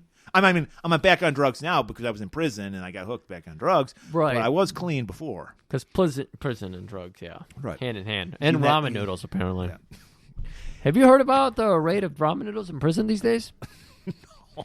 Seriously, it's like $14 for one little thing of ramen noodles. Like, it's a high commodity. The prison sells it that way? What's that? The prison. Yeah, that's the prison economy of ramen noodles. It's like $14 for a packet. But it's prisoners making 14. It's not the prison itself selling it for 14. Well, no, people are sneaking in the ramen noodles because they're legal. Well, I don't know. I didn't know they were because they're legal. You know, why would it be illegal? They eat ramen noodles. Why they would want them because they're so cheap? Because you want to give the prisoners the shittiest stuff. But not everybody. It's just like old folks' home where not a lot of people come visit them. So the people who do visit them and bring them ramen noodles and they get the ramen noodles, they can then sell them for a huge fucking profit. I'm dead serious about this shit. I believe you, but it sounds dumb. It's so sad. It is sad. You could buy a ramen noodle for 30 cents, a current 2021 $, and in prisons it's like $5. This episode. Yes, we can finish this episode. So we finish with a nice little right on from our boy Crawford. He collects himself and he goes right on, and it just freeze frames. I loved it. And this movie was such a success, it did spawn a sequel that we might do next year. I think we will do next year. Well, but I know we will because Melvin and Matthew become special agents themselves. Yeah. In Dip. Working with Shokazugi. Who knows exactly? Well, like once again, Griff, we were talking about the final fight. It all comes into place. He was doing his own drug thing in the background. Right. All right. Next week. Great fucking movie. I don't know how we build. Whoa, there goes my mic. I don't know how we build on this one, Murray, because we've already hit 2 fucking top-notch I hope movies. we don't, because this next movie, neither one of us has seen, but I watched the trailer, and one line made me want to do this. Oh, movie. no. I've been getting hype about this for some reason, and I forgot that we agreed to do this movie, and so I was like, hey, Tim, have you ever heard of this movie? I was like, yeah, the movie I told you to find last week. So I already acquired this movie, and I was like, oh, yeah, I already have this movie. Totally forgot. This movie, if you're a fan of Captain America Winter Soldier, and who isn't, besides Griff? Yeah. You'll know that Falcon actually recommended the Captain America listen to the soundtrack to this movie. Really? Yes, he did. Interesting. Good poll. That's for the rubes out there who like Marvel movies. It's a little movie. I'm going to tell you the line that made me want to do this movie from the trailer. He's been a man since he was a kid.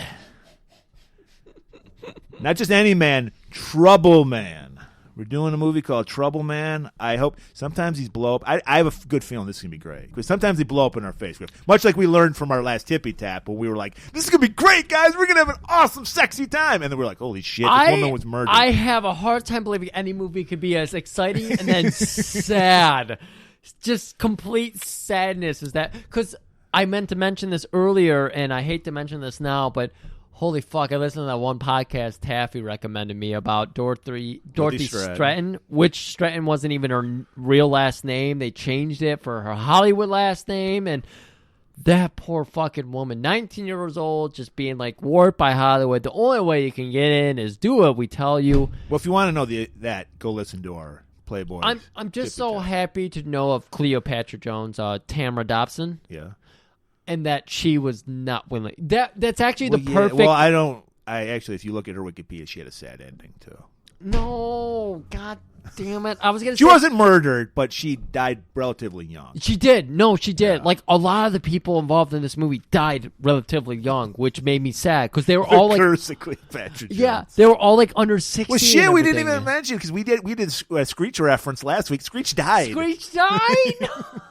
The G&G curse, because it seems like every time we do a movie, somebody dies. So I hope nobody in Trouble Man is still alive, because you might die. Oh god! And so that's where we leave you. And as always, Murray. Well, it's really it's gonna be cold as fuck this week. If you're in the north, I pray that Midwest, I pray your furnace stays on, Griff, because you're gonna need to keep it warm. Dennis is coming tomorrow.